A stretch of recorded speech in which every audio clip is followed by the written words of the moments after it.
Hello, everyone. Thank you for tuning in. Please share. Thank you.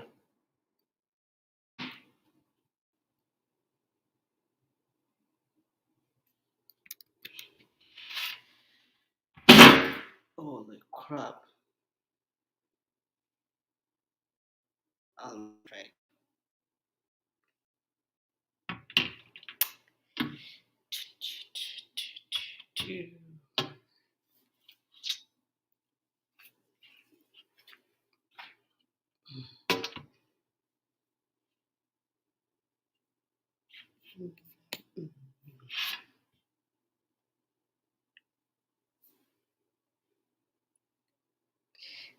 Uh, Welcome.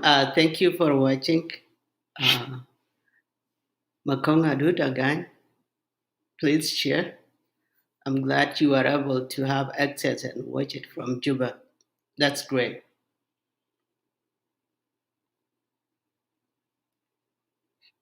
Uh,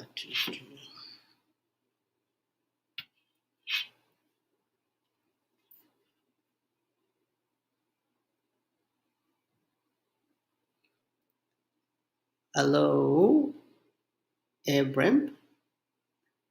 I see you. Hang on tight.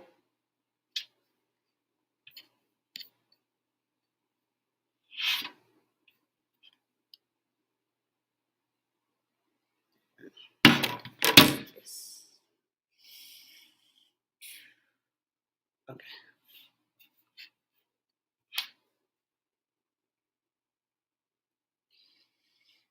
Guys, I don't like to play music. Sometimes get me in some kind of trouble with my live show. So I'm sorry I have not played any music.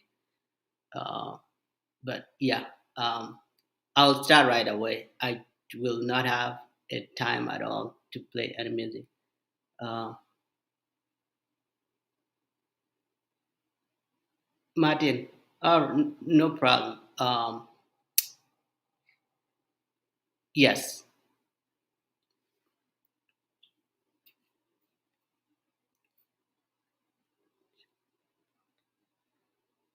Um, I'm waiting for the parties. It's an open conversation. Actually, I will pin the link if anybody want to join. That's fine.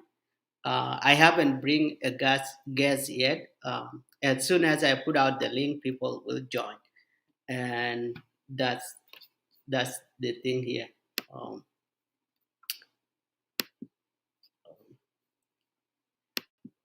Especially the person that I wanted most to respond have not he have not even read my message. So um, that's a different case right there. I'm going to post the link and I'll see who joined the conversation. For the topic, I have it there. Uh, Hopefully you can read it. Otherwise, I will I will repeat it again when I start the show. What the show is for. Please share. Hello, Mario. Thank you for watching. I appreciate it. Please share. Um, Definitely, I want everyone to involve. Whether you are watching, you have a chance to make a comment. You have a chance to ask a question to whoever will join the show later. Uh, right now, in a few minutes. Um, that way, if you have particular question for particular person or particular group, I would be able to ask. Maybe I don't have all the question you have. Um, so Panan, nice to see you. Uh, Welcome to Lickston Media. So I'm gonna go ahead and pin the link, and I will see who joined, and I will bring them right away.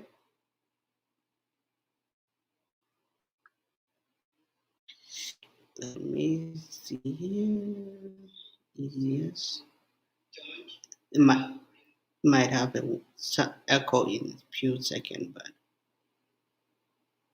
pins. All right. I have pinned the link. Please feel free. It's an open conversation. Um, I don't have particular person or individual that I invite, just but I have invited all the parties that have at least something to do with the whole discussion.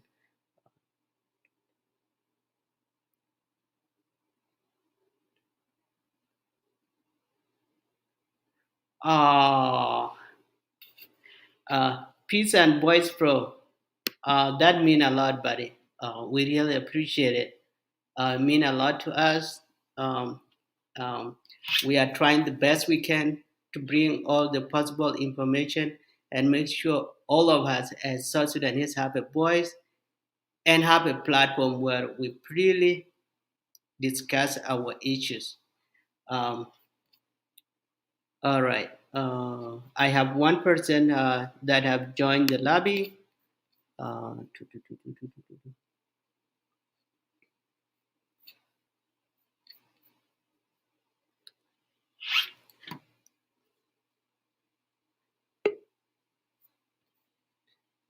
two people. I have seen Bentiu. I have seen you. Um, all right. Uh, Here is the ground rule. If you want to, if you want to join the show today, this afternoon, there are a couple things that I want from you. Be respectful. You are free.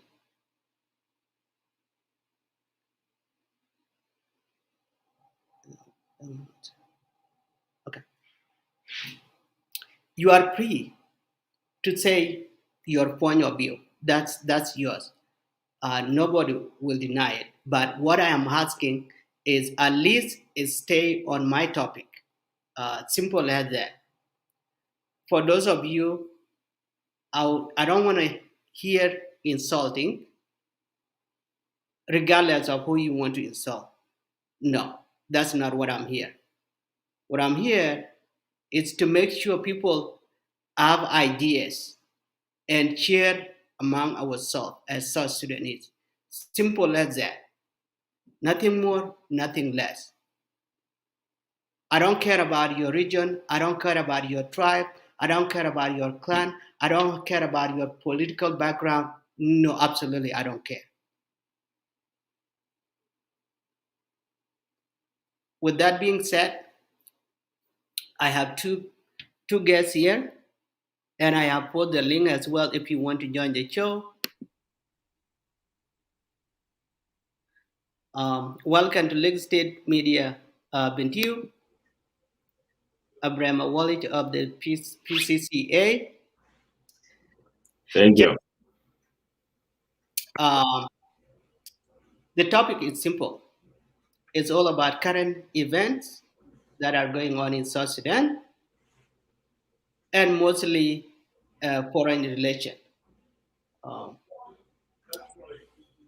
First of all, I will start. Abraham, you have responded to President Kiir Christmas message. You have also, which is actually one of the most important one, you have responded to the peace agreement with the Kyrgyz and Junub Sudan. If I say Junub Sudan, you guys say no. Uh, if I say the government of national unity, you guys say no. You guys are saying it is an agreement between the SPLM and the Kyrgyz. I am um, centrally. I've called for President Kiir and Machar to exit as you guys did. Secretary, President Secretary have responded. Took them a while before they responded. I reached out to him. I reached to Secretary Atanyuek. He have not responded. He have not even read my message. So I tracked him down couple for a couple months with the phone that's not working. When he put out his response yesterday, I reached out to him. He haven't responded to me. Uh, it is up to him. Now, the question is, why you think this is going particular to you first, Abraham? Why do you think the agreement between the Kyrgyz, oh, I think I see someone coming. I think I saw Rajab and he left. Why the peace agreement, that peace agreement you think is not working? Why? That would be my first question. You want me to respond? Yes. Well, okay. The TTB, hang on. Well, thank you very much. Appreciate your the Lake State Media for hosting this event. I'm here for an hour, and I'll exit for another commitment. Well, we, the members of the People's Coalition for Civil Action, think that the agreement that was signed between the Kit-Gwang factions and the government of South Sudan is null and void. It is invalid. And the reason we say this is because there are certain rules that must govern every process in the country.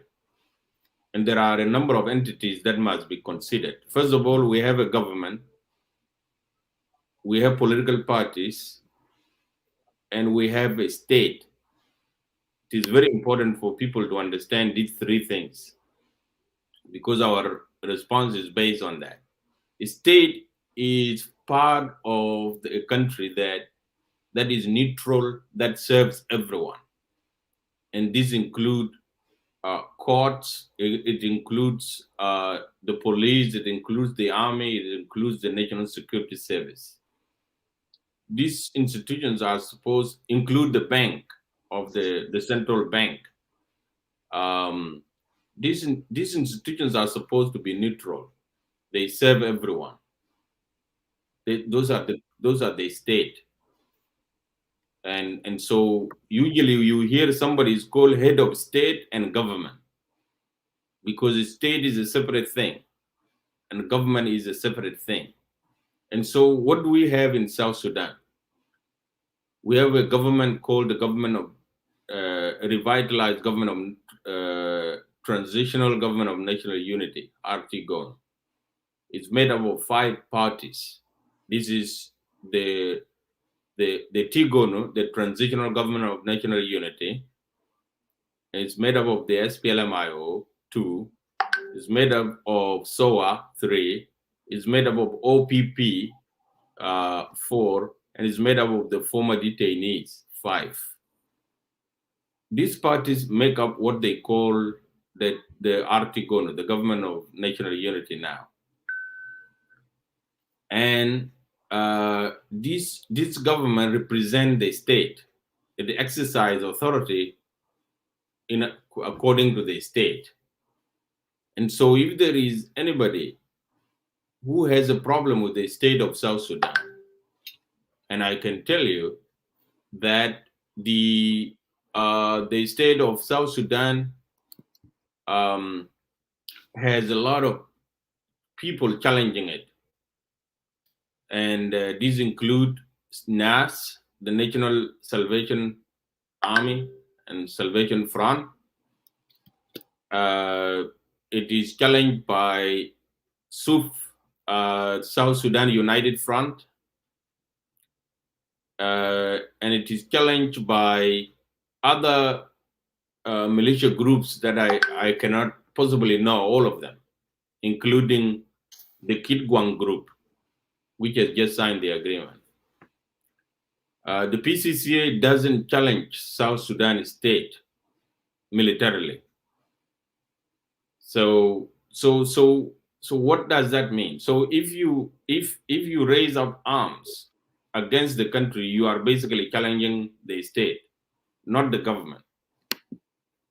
Because when you are carrying arms, it is beyond the government now.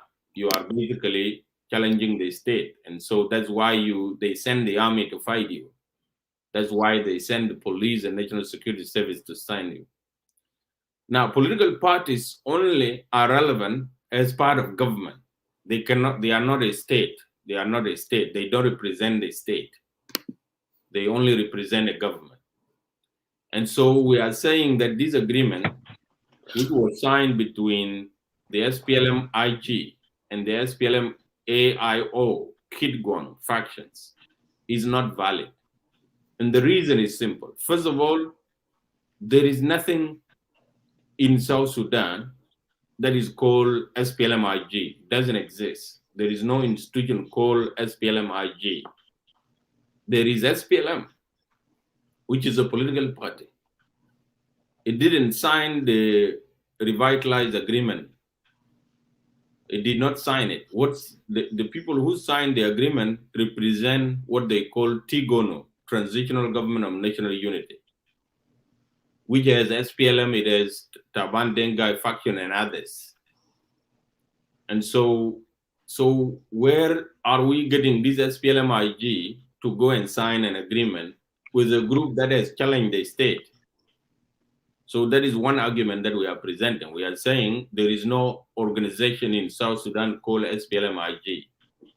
And if they were referring to the SPLM has no business in representing the state to such that it can go and sign an agreement with an armed group. It is like a PCCA going to sign an agreement with the Kit-Gwang group and then claim that we are representing South Sudan as a government.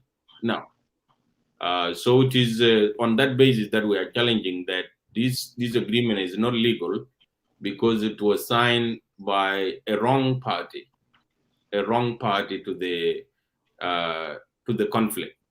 And second, the SPLM-IG, even if it were to exist, does not have conflict with the Kit-Gwang. Kit-Gwang has a conflict with SPLM-IO in government led by Riek Machar. So on what basis does SPLM-IG go and have a dialogue and peace talks with the Kit-Gwang group? What was their dispute? What dispute were they settling? So that's why we say it is null and void.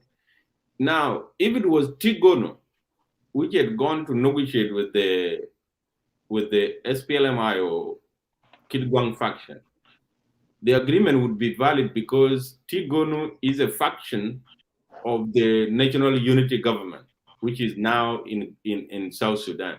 And so they would be representing the government. And therefore, they would be the legitimate entity to sign an agreement with another faction. Second, we are also saying that it is very messy out here. There is the people who sign these agreements on behalf of the SPLM-IG are the head of National Security Service and the head of military intelligence. They are not members of the SPLM, for God's sake. So not only is SPLM-IG wrong to sign any agreement because it is not an entity, the SPLM-IG was also represented by wrong people. You see what I mean? So the head of military intelligence represents the state, a state that is non-partisan. National Security Service is not an armed faction of an SPLM party. It is a neutral force that is supposed to guarantee the security of the country. And it will hold everybody accountable, including the SPLM, including the president. if we endanger the security, if they endanger the security of South Sudan. So there is no way they would be partisan representing the SPLM. The same thing is true for military intelligence general. They are not supposed to sign as representative of a political party. And so there are two wrong here. So the president, the SPLM-IG doesn't exist. But then even if it were to exist, it's being represented by wrong people. The people who should sign on behalf of the SPLM are politicians, including maybe the SPLM Secretary General, including maybe some ministers representing the SPLM. Otherwise, head of National Intelligence Service and head of Military Intelligence Service do not represent parties. They represent the state. They don't even represent the government. They represent the state, because the state is higher than the government. And so it is so wrong in so many ways that these people went out there and signed the agreement. Now, it would be a different issue if the South Sudan Defense Force was to sign an agreement with the Kit-Gwang faction, because South Sudan Defense Force is a military, and this was a conflict between two armed groups. So it would make total sense that the armed group would sign an agreement to cease any fighting. Now, does the SPLM have weapons to sign any ceasefire? Do they have an army? So this is where the whole thing becomes very tricky. And so we are saying that technically there is no agreement, because the entity called SPLM-IG doesn't exist. And even if it were to exist, it's being represented by wrong people who are not supposed to be part of any party. And then the third argument that we are putting forward is that, as I have already mentioned, the people who have quarreled with the Kit-Gwang factions is Dr. Riek Machar himself. So the dialogue and the peace agreement should have been between Dr. Riek Machar and the Kit-Gwang factions. If that is not the case, they should have declared themselves to have left the SPLM IO, and now they are an independent group fighting against the government that include the SPLM IO. Then the transitional government of national unity, revitalized, RTGoNU would be the one that will negotiate on behalf of all the groups included. And therefore, the SSPDF would be a reasonable body to negotiate and sign an agreement, a military agreement. So in that case, we think that wrong people have negotiated a wrong agreement and signed a wrong peace agreement. The fourth one is that the Agweleg agreement between the Agweleg and the SPLM-IG has overreached, because it goes in to discuss issues of land disputes in Malakal. The last thing I know, I have never heard SPLM-IG having any disputes with the Agweleg in Malakal. The people that I know have disputes over land in Malakal are the Cholo community and the Padang Dinka community. Now, these groups were not there on the table. Johnson Olonyi represents Agweleg, which is fighting its own political wars, and the military intelligence service, as well as the national security service, do not represent the Dinka community. So why would they go and reach an agreement on an issue for which they don't have legal authority? They were not authorized by the communities to go and negotiate on the behalf. And so I think that the agreement is going to raise tensions in Malakal between the Dinka and the Cholo communities, because it is unfair. It has tried to reach an agreement on an issue that belongs to a different group of people who should have been on the table. They were not on the table. The fifth argument that we put forward is that the Agweleg forces and the South Sudan defense forces have agreed that they should integrate, and if they were to integrate, it would be considered a violation of Article 2.3 of the RRCs, because it would amount to a new recruitment. It would mean that the government, the TGoNU, which is a faction within the RTGoNU, is recruiting and increasing its level of forces. And that would be a violation of an agreement. And so we think that it undermines the peace agreement that already exists. And lastly, the people who signed the revitalized agreement were not on the table. Yet the parties that have signed, the parties that have signed want to fit this agreement into the RRCs. How do you do that? If you want to be part of the RRCs, you should have negotiated with the RTGoNU. And so, anyway, I want to conclude here by saying that we think that this agreement was simply a political buy-off. It has nothing to do with the real peace agreement. It was simply a buy-off by President Salva Kiir of the leaders of the Kit-Gwang factions, and I think Dr. Riek Machar is right to characterize it as a defection, but a defection that they try to give it legality by trying to make it an agreement that will be appended to the revitalized peace agreement. And I think if they try to do that, it will be wrong. And don't get us wrong, anything that ends violence in South Sudan is a good thing. So if this agreement ends up ending the violence, we would applaud it. We will say thank you, God, because we don't want violence in our country.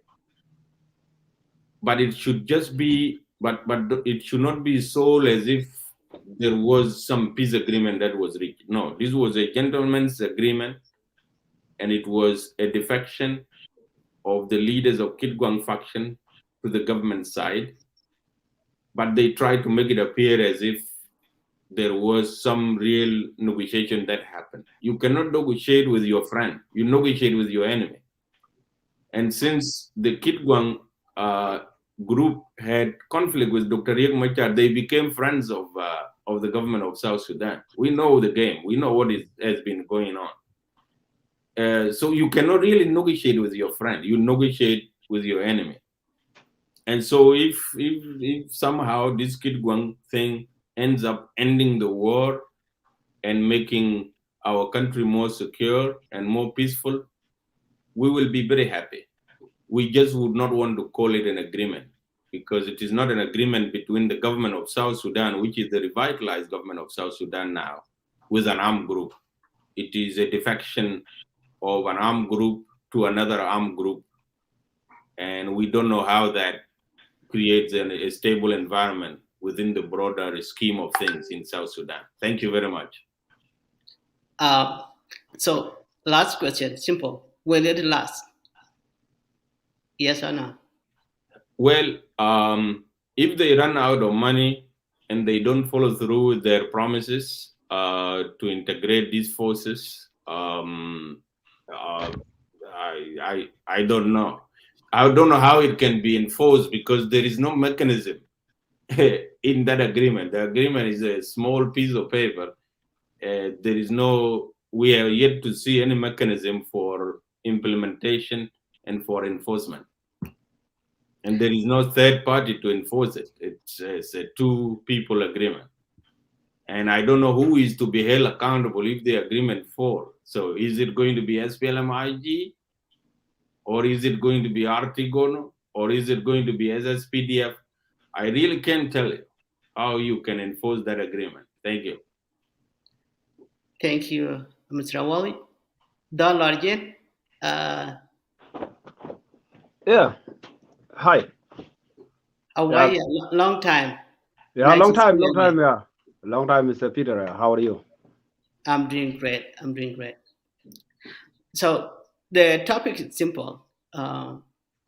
Basically, it's a back and forth argument between the parties and the new peace agreement. What do you think? Yeah. First of all, thank you very much. I want to greet those who are listening on the line. My name is Dalarjin, as many of you know me, leader of the Union Party of South Sudan.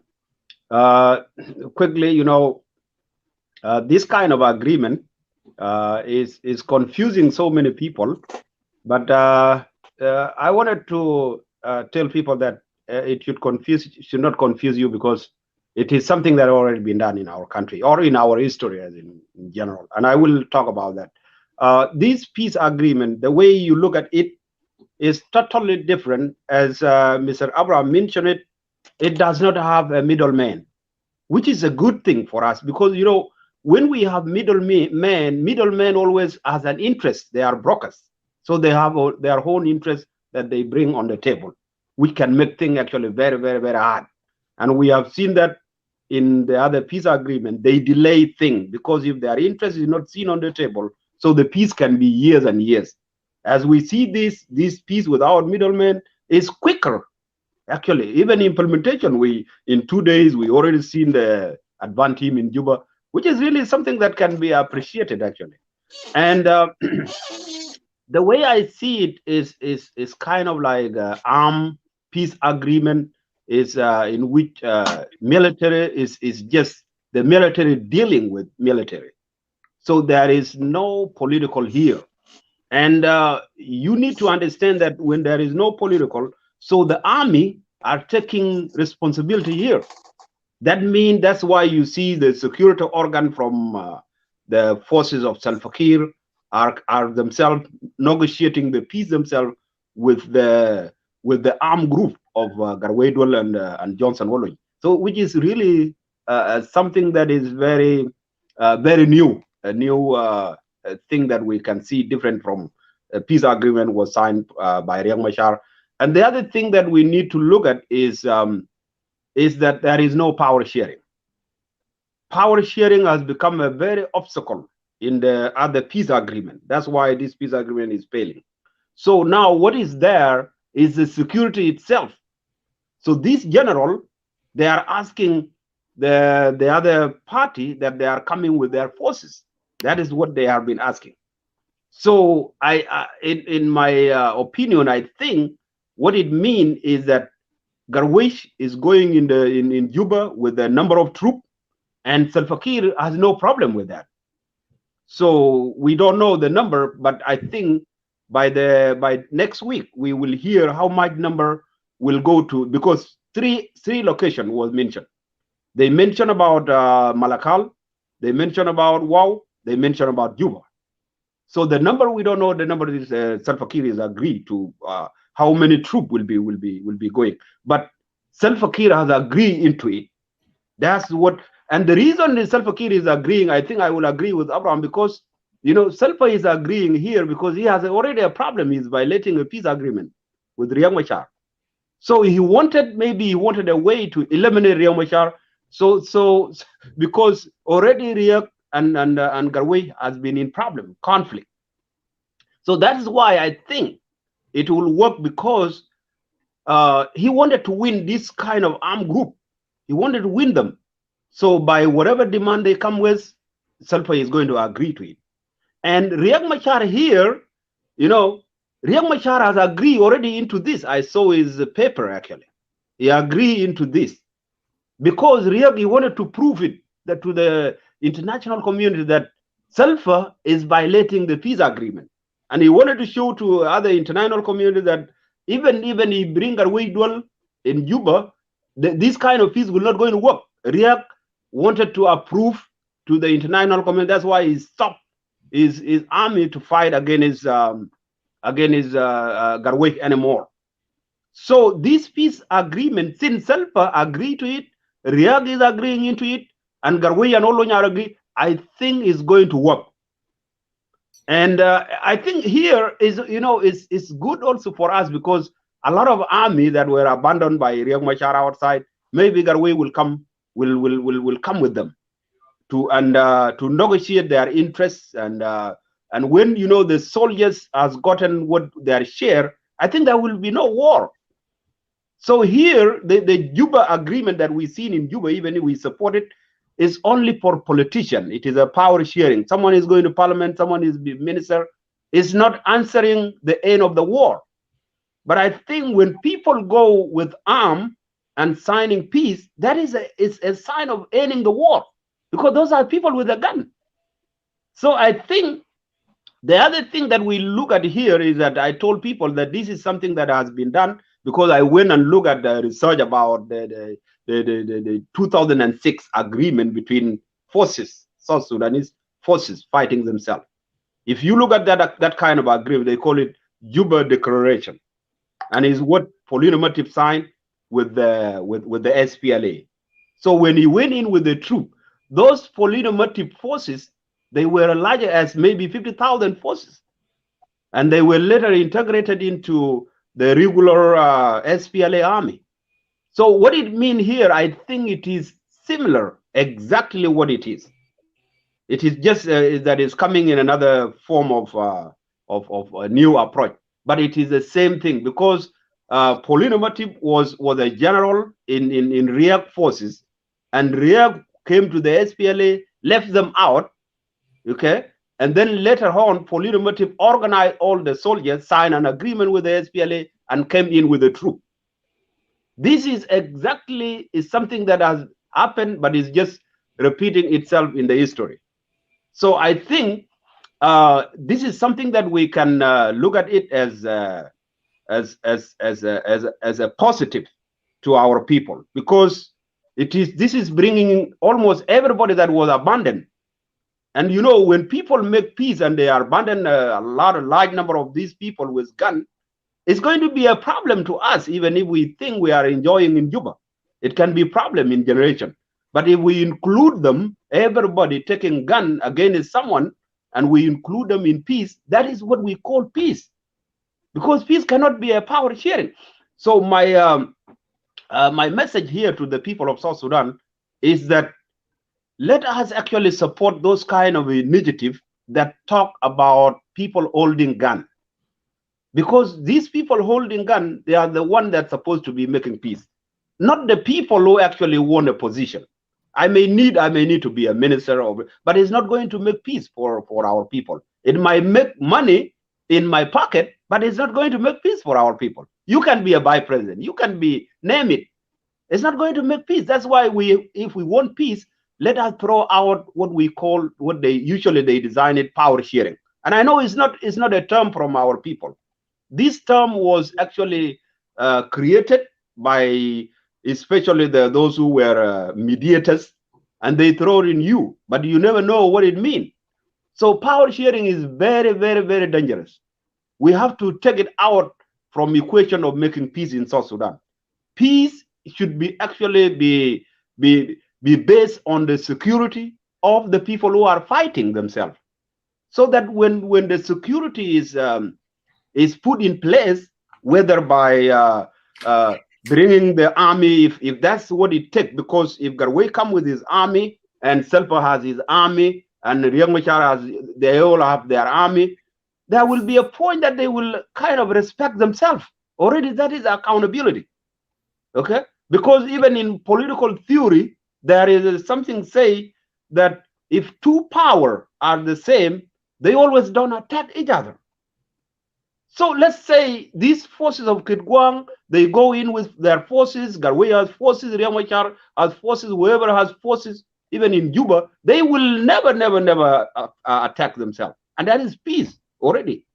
And we see that when Paulino Matip was in Juba, myself, I was in Juba, from 2006 up to 2004, even up to 2012 when Matip died, there was never been any war in Juba.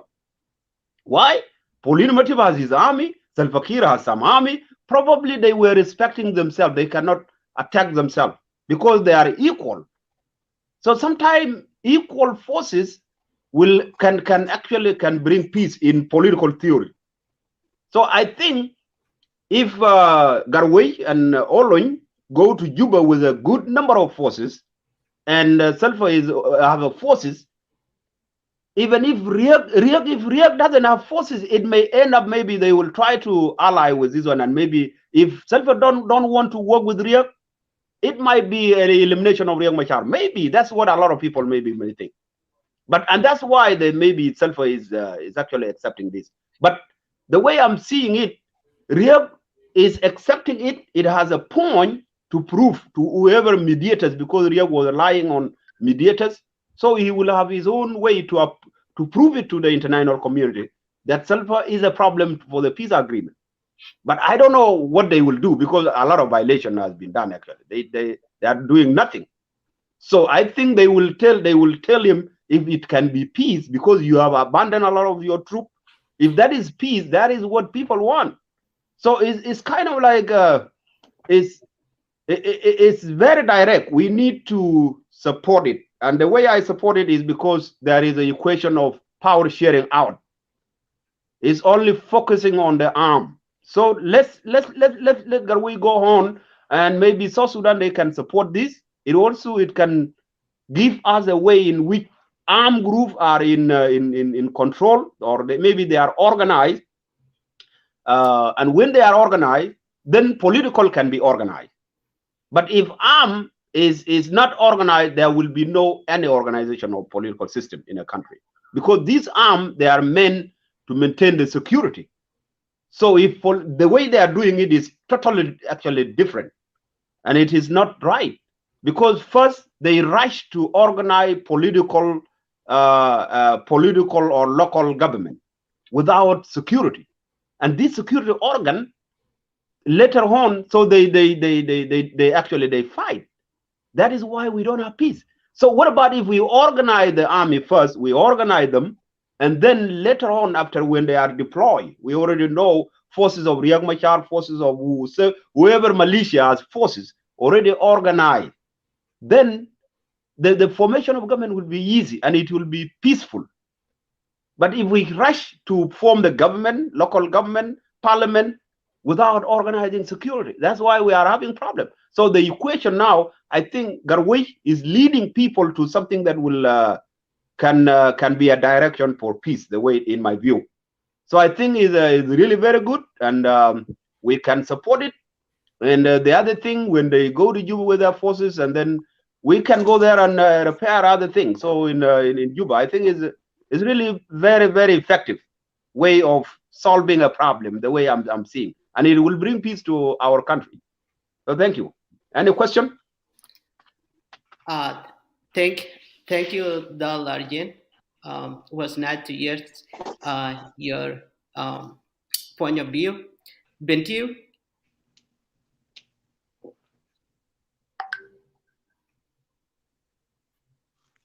Yes, I would like to greet all of you.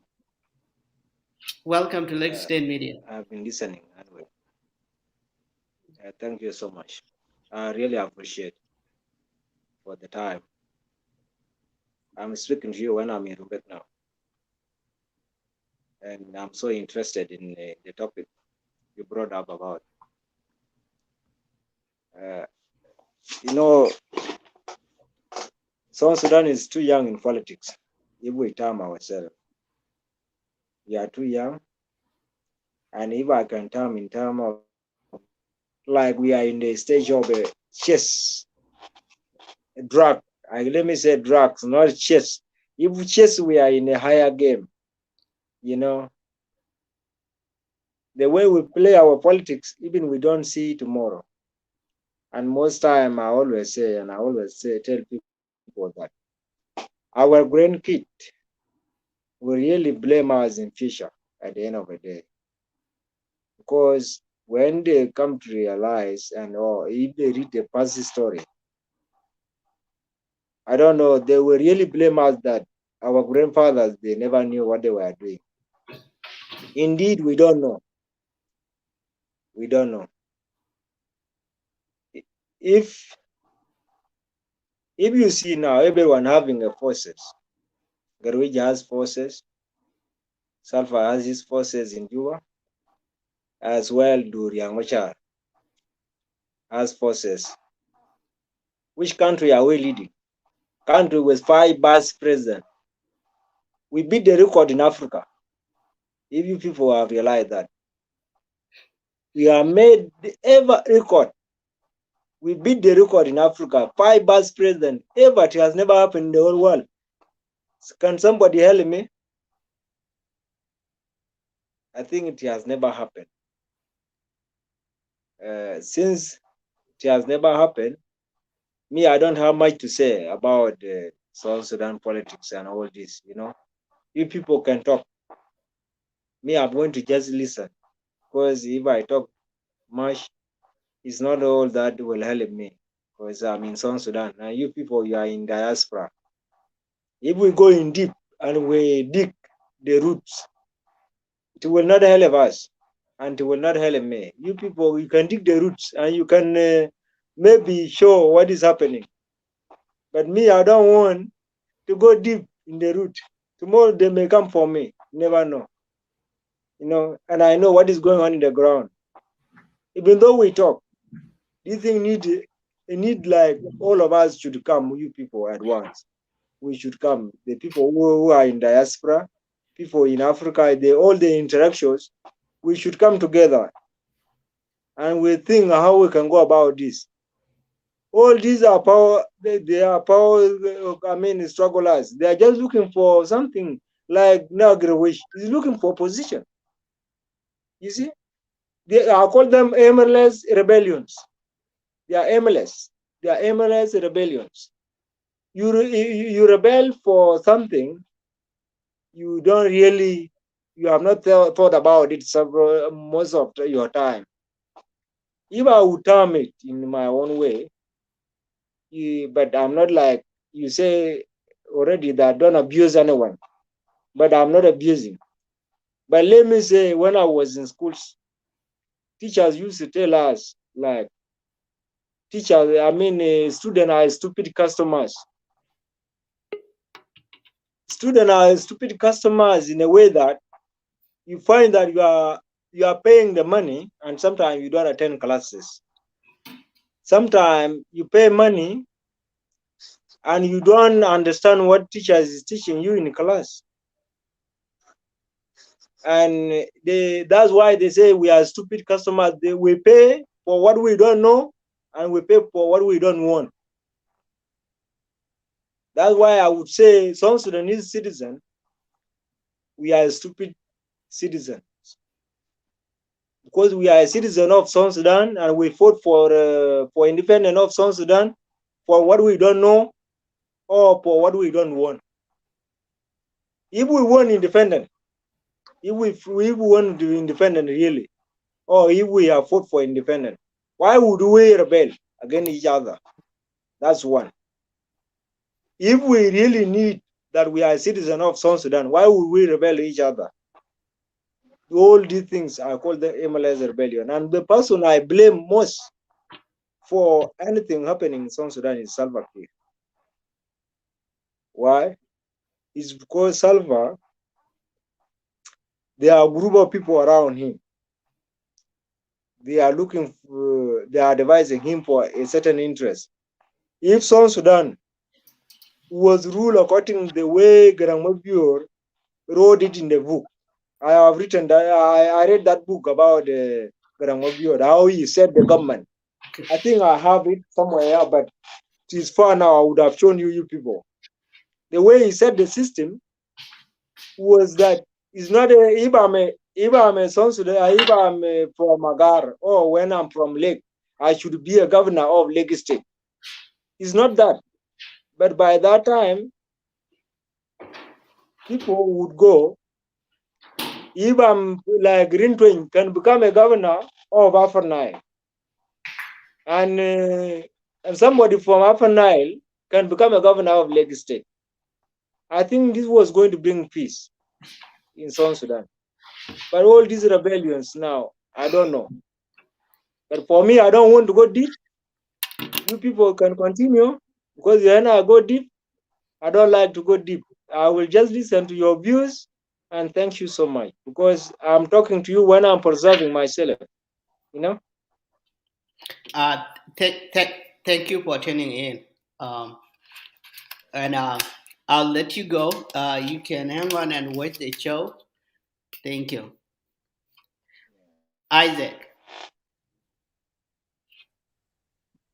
Yeah, can you hear me?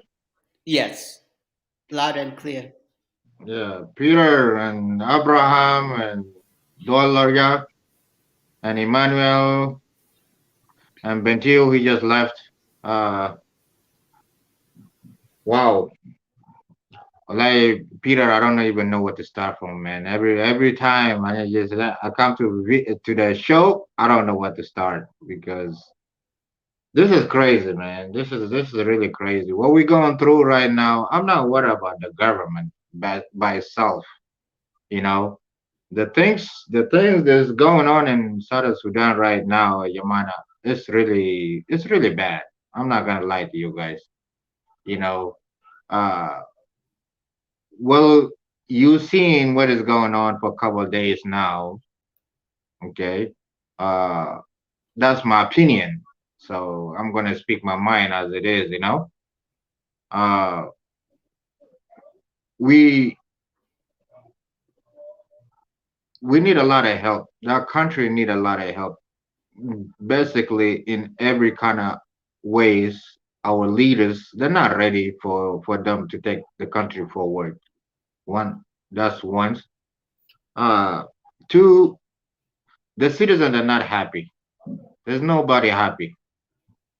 Okay, I'll be honest to you, the citizens are not happy. So this peace, people calling for peace comes from the people. Peace, it doesn't come from the government. Everybody talking about, oh, it's government gonna bring us peace. What peace the government bring you? You know, the peace is not coming from the government. The peace comes from you, your heart. How clear are you from your brother? You know. Now, if you go to basically clubhouse, okay, okay, That's now a favorite place to go.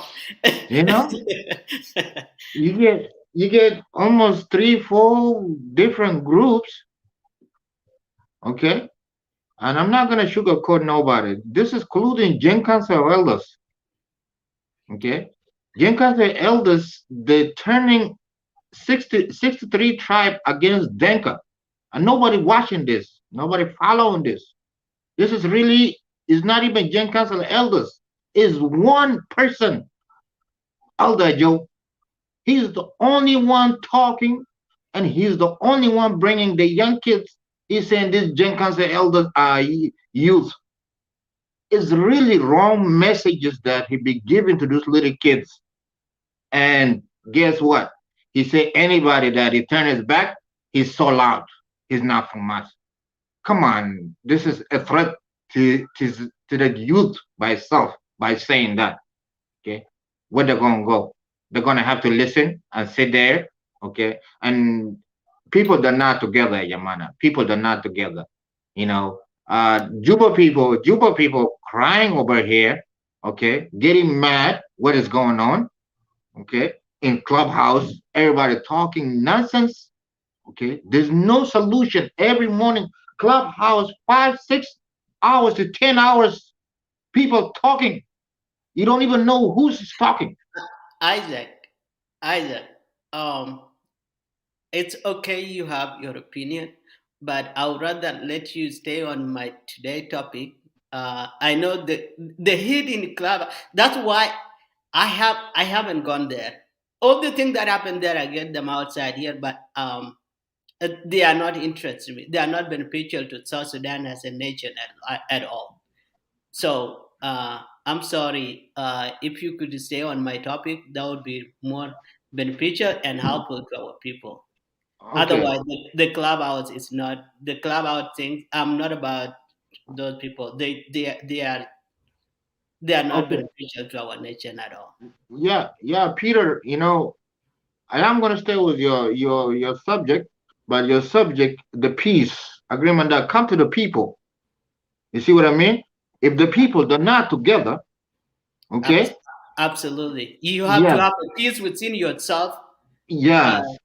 This is what I am my pointing a finger. on one corner because it's hurting everybody. It's hurting even the peace, even the people inside the country. This is what it was. I'm coming down to. It's hurting everybody. Okay, because every tribe you go to, they have their own problem. Okay, you cannot come and tell me I'm gonna go sign a peace with the government. Okay, when your people do not agree with it. You see what I'm coming from? Gotcha. So our government, honestly, our government and Garwi dual, I'm sorry to tell you guys this, there's no peace coming up. There's no peace. And if you guys didn't watch good, if you didn't want to follow this really good, okay? Nuer people talking about what? Munde. Okay? What is going to happen next? Okay? And these 3 months, if you guys not watching good, you're going to see another 2013 about to happen. This is not going to work, my people. This is not going to work. Our people, the one inside, the one they're going to die. There's no peace here. Let me stop here. Let me give somebody else. And this is not right. I'm sorry to say this, but this is not right. But one day, my kids, they will see this video and they're going to say, Uncle Isaac did say that. So I will stop here for now. Thank you, brother. I think I'll go back to you, Abraham. What comment do you have for Mr. Secretary Atang? I reached out to him, but I haven't get him. You have seen his response to you in. Hello? Yes, I'm following. Okay. Yeah. Oh, Brother Madid. Sorry, buddy, I skipped you. No, it's fine. I just want to respond to what Isaac said before I leave. Anyway, I'm not feeling well. I've been tested positive of COVID. Oh man. So you guys, that's the reason why you guys cannot see my picture. So I'm dealing with that. Hopefully, I'm taking a lot of vitamins and meds. So hopefully we'll go away soon. So to hear that, brother, get well soon. You will beat COVID. That's okay. Thank you. You'll be all right. Yeah, thank you. Greeting. My name, Brown. Guys, yeah. Sorry to hear about your sickness, man. Yeah. You can do everything else, but don't die. Exactly. Yes. Got it. That. Yeah. How we do it. Yeah. Yeah, that's good. You'll be fine. Yeah, thank you. Yeah, there is something that Isaac just mentioned about the clubhouse. You know, we need to. What happening in clubhouse is not healthy, and I see that Isaac is blaming JC, but the division that I see among the South Sudanese is not JC bring this division. We are so divided, regardless. What happened? Like last night, there's something happened. I just do the clubhouse as my radio. I just put it on and just sleep. Well, I'm currently nothing that I can do. I was just listening in. So last night there was a show that Jengunum took host. They invited Uncle Joshua Dow, and then they were talking about the book of Carol Baker wrote, who was in Clubhouse for a while. So he talked, and then after Dr. Dwam Nyabesh joined the show, the discussion. When they give the moderator, they give him a chance to speak. His talk, and then for some reason, he didn't follow protocol. The people who hosting the show, they stopped him and said that you need to be specific because what the people are invited up are people who are asking questions, not lecturing. For some that when people went off and then the moderator dropped Peter Nyapel down to audio. That caused chaos last night and it's still going on in Clubhouse. So the Shuluk community went out and another opposition went out and criticized those people who are hosting that joke that they disrespected the elder while they dropping like that. You see, that's caused a lot. That's where I'm wondering. I've come to like that our people are so divided based on our tribal line, you know. And the same thing happened last week. The same Peter Nyapa who was dropped by General Ian Matthew, and then nothing has been said. But you see, when the young guy dropped him down, that's a chaos.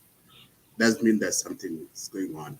So I know this is not the topic, but this is going on in our community. And as a Lake State media, we have to address this kind of thing to put on the highlight, so that we have to tell our people that this is not what our people should be here. We have to condemn all this and let's come together. Countries belong to all of us. So this is the one of the things that I just put it in, Peter, so you can go ahead with your. So I will be there listening. Anyway, also to I put on live and Clubhouse. Even but later on won't wait in, I will let you know Peter. And I will let anybody that want to say something, I will let you know. Thank you. Thank you for fitting us with those hits in Clubhouse. In reality, the Clubhouse is, like I said, it's not benefiting anyone. Everything turned out to be a tribal discussion, which I always said, regardless of your opinion, regardless of how you feel, just know that the 64 tribe plus that we have in South Sudan are going to be there forever and forever. No matter what you feel about the tribe, you are not going to take them away from South Sudan. It's simple as that.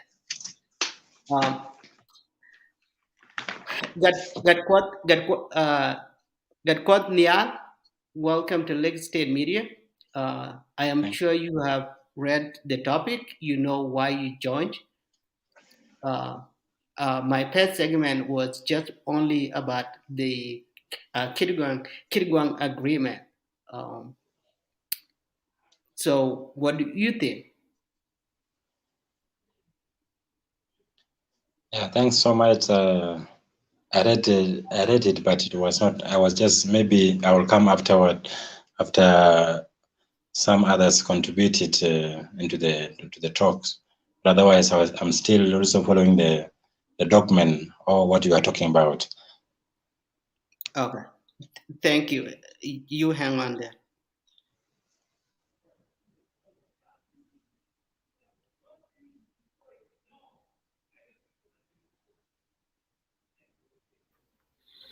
Okay, so Peter, should I come in?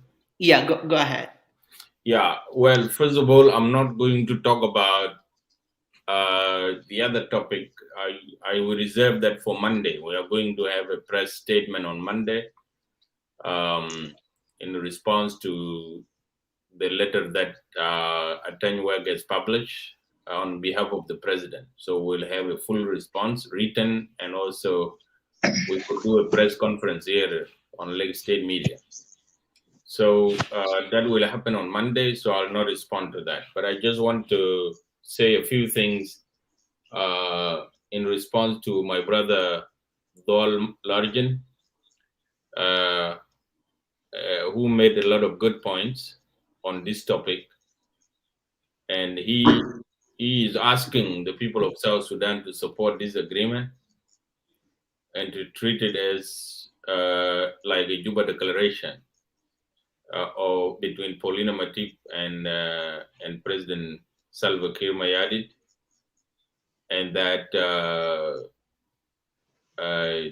that it is okay for Gadwig to bring his forces to Juba. They can check each other with President Kiir as equals and all of that. And that it is an agreement without a middleman, and therefore it must be a good agreement. I don't object to any of that, It is his opinion, and maybe he's more informed than I am on the matter. But I want to warn my Dol Largent that when you are dealing with armed groups, with people who are armed, you must be very careful. You must be very meticulous about who the lines of duties. That's why I was saying before that if it was an agreement of armed factions of the government, the agreement should have been signed by the South Sudan Defense Forces, not by the SPLM in the government, an entity that does not exist. So the line of responsibility here is murky. Number two, the devil is always in the details. You have just mentioned an important detail. How many troops are allowed to come with Gadwigdwal? What if Gadwigdwal says he wants to bring 20,000 troops to Juba, and President Kiir says no? Will we have an agreement? And who is going to mediate? And on what basis? What would be the formula for that? That's why such agreements must have real provisions and must have real mediators and must have the details before they can be celebrated. Number three, what will happen to the other people who have signed the peace agreement? As you know, Dr. Riek Machar and the SOA people and President Kiir, these are the three groups with armed forces. They have agreed to unify 83,000 troops to compose the South Sudan army. Where will Gadwigdwal and Johnson Olony forces fit in that equation? Where will they fit? Suppose Gadwigdwal and Johnson Olony have 83,000 already. And maybe President Kiir has over 100,000, and maybe Riek Machar has 50,000, and what they have agreed is 3,000 that will be united. What will happen to the leftover army? Will that army not belong to those people? So Gadwig will contribute 20, and then he will keep 53,000. Riek Machar will contribute, I don't know how many, 30, and he will keep 80,000, and maybe President Kiir will contribute 30,000 and he will keep maybe 70,000. Let us be careful. Those people who will be left over, where are they going to be? They will be. This is the South Sudan army that we are talking about. That's why those type of questions are important to be asked. You know, we have been in this situation before. And so the people of South Sudan deserve better. They need to be told the details of these types of agreement. Where do they fit within the broader architecture of peace in the country? You cannot behave as if there was nothing in South Sudan before. There was a revitalized peace agreement, which has very detailed framework for peace. It has a very detailed framework for the unification of the armed forces. Obviously, President Salva Kiir doesn't want these armed forces to be unified. He doesn't want to. That's why they are not unified. So I'm even wondering, how could Simon Gadwigdwal and Johnson Olony agree to unify forces with somebody who is refusing to unify forces with those people with whom he has already signed an agreement with? So I tend to agree with Isaac's point that there is something ominous. There is something ominous about this agreement. There is something unclear about this agreement. There is something dangerous about this agreement. and we need clarity. And it is a responsibility of the parties who have signed this agreement to tell us why are people who have no authority signing this agreement. They say it is an agreement between the SPLM and the SPLM IO Kit-Gwang faction. Yet the people who have signed are not SPLM. They are people representing South Sudan state. Why are they doing that? And so we need to be very careful. As citizens, we need to ask hard questions before we can accept something and before we can celebrate something. And as I have already mentioned, anything that will bring peace agreement and bring stability to South Sudan, I would sign on it. But if there is such an easy way of reaching agreements, why is that agreement not reached with Thomas Cirillo?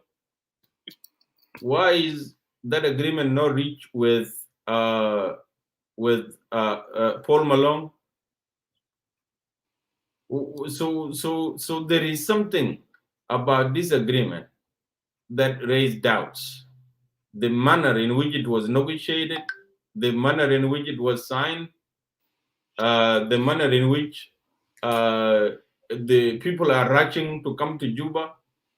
And by the way, 3 days before this agreement was signed, something unusual happened.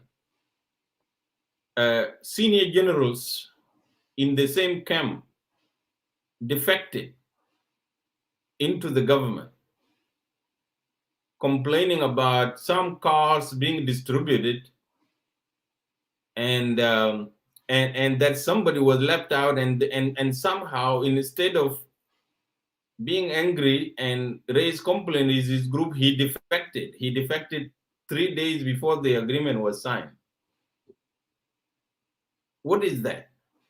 What is happening? And why do you distribute cars to people who have not yet signed an agreement? Why don't you wait until you have an agreement and now you are partners, you can then give each other things? So I don't want to accuse the generals of having been bought, but buying of politicians and military generals is written all over this agreement. And I don't know what Tudkau and the Khartoum government are cooking. There is something in the equation here that we need to understand, because Sudan government, one of their leaders went and witnessed the agreement, but the ambassador in Juba later on issued a statement saying, no, we were not part of that. Sudan government and IGAD were not part of that negotiation. And Sudan is claimed to be the host and also the grantor of this agreement. I'm just raising questions because the people of South Sudan deserve better. And in my position as a representative of the PCCA, we are non-violent civil rights movement whose interest is to dig out the truth on behalf of the people of South Sudan. President Kiir has something to explain about this agreement, and General Tudkau and others who were sent with the money to go and buy the generals must explain something about this agreement. And Simon Gadwich and Johnson Olun have something to explain about this agreement. It is not clear. You cannot sign an agreement of such significance on 3 pages with a lot of grammatical errors. That means there was no lawyer in that room. There was, leave alone a lawyer. There was no informed person in that room, for God's sake. And so, so there is just so much that could be raised in terms of questions related to this agreement. And that is not to say that we don't want an agreement. We need an agreement, but it must be an agreement that doesn't return war to the streets of our capital in Juba. It is an agreement that must last. that must end it all. And so I would have hoped this had been framed together with the RRCs. So the assurance of international sanction, so that it has the assurance of details being worked out, so that it has the assurance of accountability, so that if one party breaks that agreement, that somebody is going to hold them accountable. There is no such. There is no third party here. And so if President Kiir decides to bring in Gadwigdwal and then once he's in Juba, he says that agreement is no longer valid. I will make you a minister of interior or something. That's the end of the agreement. What will happen to the forces? So these are some of the questions that I think we need to ask. We should not shy away from asking these questions. But that is not to say that we don't like the agreement, but it is simply to say we want an agreement that has value, that adds to the stability and peace in the country. Not an agreement against somebody. This is an agreement against Riek Machar. We have to be very frank about it. Why do you want to make an agreement against Riek Machar? Why don't you make an agreement against war? We need an agreement against war, not an agreement against somebody. An agreement that will bring somebody in order to push somebody out. How do you get peace there? Where is peace in that situation? And this is the type of thinking that has killed this country for the last 10 years, where we are always scheming against someone. Why is South Sudan is scheming always against someone? Why can't we be scheming against war and against poverty and against underdevelopment? Why do we have to work against someone? So I think that Brother Dol Lorgen, unless you give us more information. Yeah, I think give us more information. What your appeal for the people of South Sudan to accept this agreement? Yeah, I wanted to clap hands to the generals who made this agreement. You need to provide more information, otherwise it is misleading. Thank you very much. Yeah, I think Abraham, Peter, can I respond to some of his questions he's asking questions that are, I think I have answers for them. Just a second. Yes, you will respond. Gatquas? Okay, thanks so much for this time. I really appreciate, even though at the beginning of the show I wasn't there, but I appreciate a lot some of the words or some of the concern raised by Abraham. That is fundamental questions. Wherever when we are dealing with something, we deal with the questions. Even though the answers should be there, but it should not be personal by personal. But it shows that maybe how will we come up with such a thing that can make our country become a good country. Now, let me come in on concern with the issue of the agreement. One of the things which myself, I can say thanks to those who signed the agreement, first of all, is about war. If they sign the agreement so that the war ends in that part of the country, in that where they always fight and innocent children or innocent citizens died because of those wars. So if they sign an agreement because let the war end, I really agree with them. That's good, and I appreciate the initiative that they do. So now concerning the issue that whether there's a consequences that will come in the future, all of us, we are South Sudanese and we are intellectuals, if I put it in that way, that we can see and foresee that why are we rushing? If we are rushing because of war, there's a very good agreement. But if we are rushing because of something which is in inverted commas, which will come in the future, will make us to go back to the war, it will become another problem. But most of the things whereby they say the issue of agreement, Garwech, and the issue of how Sudan denied, because the only thing that Sudan say is that I just give them a land, I just give them a place where they can do the agreement. It's like to tell you, welcome to my house. The security is me, for example. Like if anything happened in the house, I'm the one to protect you. But in that sense, whatever you are doing, so I'm not part of it. But do whatever that you want to do. And like for example, myself, I read the document and I was when all the agreement and the videos, if all of us will listen to them, we see how they responded according to agreements, what's happening. Now, for me, concerning the signing, if our President Salva Kiir agree that let us sign a peace agreement between Gadwech and his forces so that we end the war, I can take it as a wise decision to all of us. No matter what, maybe that you can say, maybe they have a hidden agenda somewhere. Could be. But in simple way, it's a very good and a very wise decision so that we end war in South Sudan and we continue seeing what will come in the future. I think that's I really follow what Abraham's trying to explain or trying to ask some fundamental questions. Now, my advice is, for example, if we are dealing with such issues, are we trying to defend? For my own understanding, no. We don't want to use defense mechanism. You saying that I'm the only one who is right and that person is the only one who is right. No, we are trying to see what can be done, what can be the only possibility that can make us happy as South Sudanese.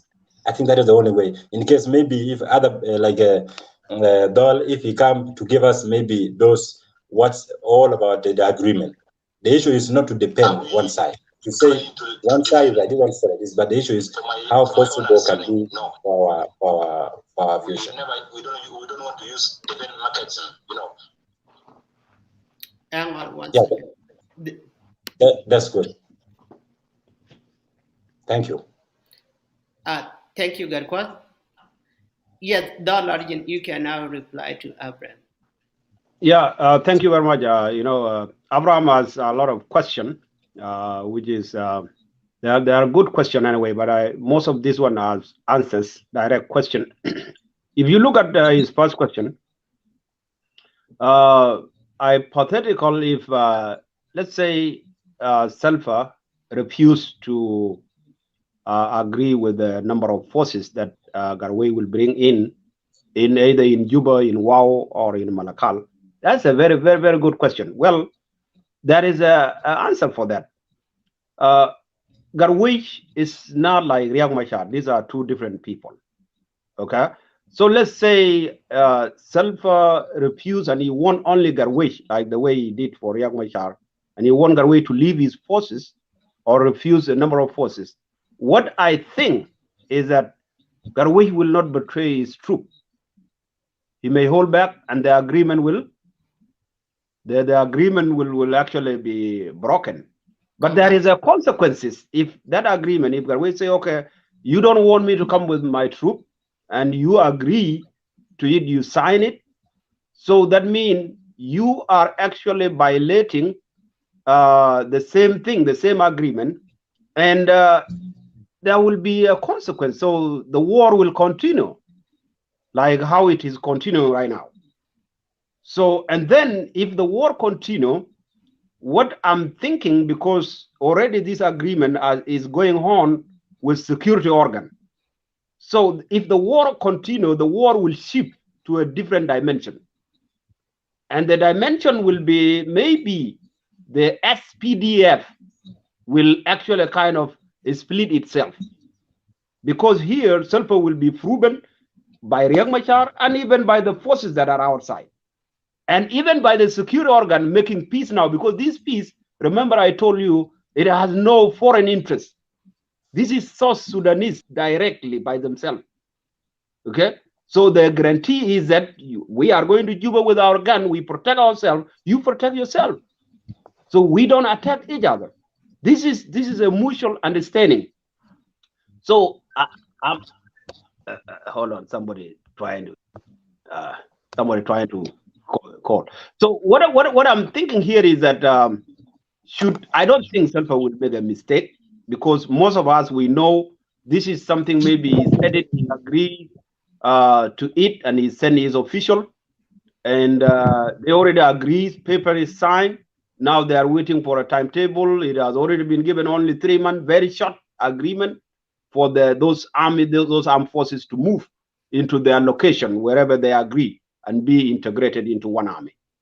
So I think it will work out. If he decided to refuse, like what Abraham saying, that okay, well, I don't want this number 20,000, I don't want it. Well, a consequence is there is a war, and the war is what they don't want.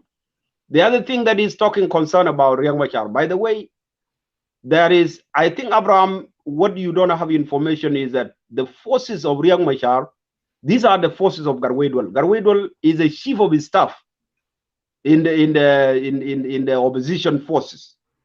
So he's the one controlling the army. He is the one in charge of all the war that were fought in Upper Nile. It's not Riek Machar. So Riek Machar might be the head, but the armed forces, they belong to Garwedwell actually. So that's why we are saying what Garwedwell did is that he doesn't want his troop to be left out if there is a peace agreement. That is why his concern is that Riek has left out the army. He is going to Juba with politicians, and this cannot bring peace. This is the argument of Garwedwell right now. So he's saying, instead of this, now they identify the problem of why the fees is failing. The fees is failing because politicians are taking opportunity to go to Juba and take job, like those who go to parliament, those who are inherited to be ministers, and then they left out the arm equation. This is a big problem. So Garwedwell now is saying, okay, let's do away with this kind of thing that is called power sharing. I'm going to be minister. We are not talking about that. He even say himself that he doesn't want any position. So his main concern is about those troops to be organized. And when they are organized, so they will be integrated with other forces. Then that is what he says, even will be more happy if you see that working. That is what the South Sudan should be actually looking for. Because, you know, if we say, okay, let's support what Riek Machar is saying, is a lot of people, his own group, including his chief of staff, they're not happy about it because he left them out. So I think we better support what include everybody than what actually include few people. So to your question about who is left out right now, the people who are left out now, these are the forces of Garwedwell, and Riek is with the politician. So if Garwedwell come with these forces, there will be no any other opposition left out. Paul Malonga has no army, by the way, and Thomas Cirillo, those guys, they don't have army. And to prove you that they don't have army, Paul Malone, when he was trying to rebel and going to his hometown, so he came back to Juba, and all his army were integrated in the SPLA. Those that he went with, they were redeployed. So he only left himself and went to Nairobi and sit there. He has no any troop. This guy, what do you call it, Cirillo, when he's a top general in Bielfarm, when he was mad about whatever he is in Juba, he left with his briefcase and he went. But look at Garwedwell, look at him. When he left in Juba in 2013, how many troops? Again in 2016, when he left Juba, look at the record. So it shows that this is somebody who has army. There was the war in J1 2016. That is Garwedwell war. Those are troops they are for Garwedwell, not Riek Machar. So there are indications that this guy, he has a troop, and he's not happy. You know, if you are a leader of a troop, you cannot be happy to abandon your troop and go to Juba. You will not even be secure. So I think Garwedwell now, for him talking about security, is actually, it means we have to talk about these soldiers who have gun in their hand. That is the perfect security. So if Salva make a mistake again and violated it, so he's going to have a problem even with his own those forces, SPDF. They might split themselves, and he will have a problem with Riek Machar in Juba, because Riek Machar now is looking for opportunity to prove that Salva is a problem. He's the one who is violating the peace. So I think for it to be opportunity, I think since most of people agree, Salva himself is agreeing because he's thinking Garwe has already a problem with Riek Machar, so he's going to get rid of Riek Machar. I will work with Garwe, and Riek Machar will be out of the equation because his fear of not implementing the secure arrangement is that he's thinking that when he implements secure arrangement, the forces will be actually still be loyal to Riek Machar, and if there is any election, maybe there is opportunity that Riek Machar can come to power. That's the fear of Salva Kiir. But now, if Riek Machar, Garwe will come, maybe he's going to remove Riek Machar. Riek Machar will never be vice president, and he will deal with Garwe who only need the army. We just need the army to benefit. Actually, you just need the army, everybody to be given at least the welfare of the army. He doesn't not need any kind of position. So Salva Kiir welcomed that because he's not a competitor. Garwe is not a competitor. He's just somebody who is actually concerned about the army. So that is why Salva welcomed that, and Riek is kind of like he's seeing to welcome Garwe now because he has seen that it's not going to benefit very much if Garwe is outside. It's just Garwe will still take most of his supporter into his army. So he's thinking it is better even for Garwe to come into Juba, and then he will prove it to international community that Salva is violating a lot of things. And it will not have a point because already South Sudanese will actually, with the troop, will be united. That is why I'm seeing this peace. Let's not try to look at it in a negative way. There is a lot of positive that this peace actually can bring to our people, including the end of the war. Because why end the war right now? Since they signed it, there is no any war right now, even between the opposition party themselves. No war. Riek Machar himself wrote a letter and he stopped his supporter not to attack Garwe anymore. So that is a sign of peace. And troop of Salva Kiir, they are not fighting anymore. So there is a proof now. What is remaining is that if they can implement the organization of this troop, a number of troops that will go Garwe to Juba, a number of troops going to Wow, number of troops, all those opposition, even those who are calling themselves loyal to Riek Machar, if they see this Kiir implementing, they will all move together with Garwe, and there is no any more war, I think. So there will be no war. So that's why I'm calling our people to actually kind of support this, because it is working and it is very effective. Everybody agree to it. The leaders are agreeing to it. The leaders who are in war. And this is not something new, by the way. This is something that has been done in our history. And I cited the case of 2006 Juba Declaration between the armed group, Paulino Matip and the SPLA. It was done the similar way. When Riek left the forces, so Matip organized all the forces and went to Juba. There was no any foreign intervention, so there was no middleman. It was between Paulino Matip and the SPLA forces, and it worked out. So we had peace for almost 5 years in Juba, coexisted until Matip died. Then there is a war. So sometimes I think this is something. Can I ask you another question? Because it is all good. You are a good salesman, and I appreciate that. There is nothing wrong. Now you are talking about Paulino Matip and how the forces were integrated in 2006, and of course, majority of the forces belonged to Paulino Matip at that time. Yes. How did they end up being Riek Machar's forces? Yeah, because that is that question also apply in this case. because Gadwij will come in, Riek will be unhappy, there will be no money to pay those soldiers and to integrate them. Riek will go outside Juba, leave Gadwij Dwell inside Juba. He goes out and cry that, oh, nothing is happening. Our people have been mistreated and all of that. What is the guarantee that those soldiers will not abandon Gadwij Dwell again and go with Riek Machar? The second question I want to ask you is, and it is always important, even though it is overlooked, what does Mundeng say will happen next?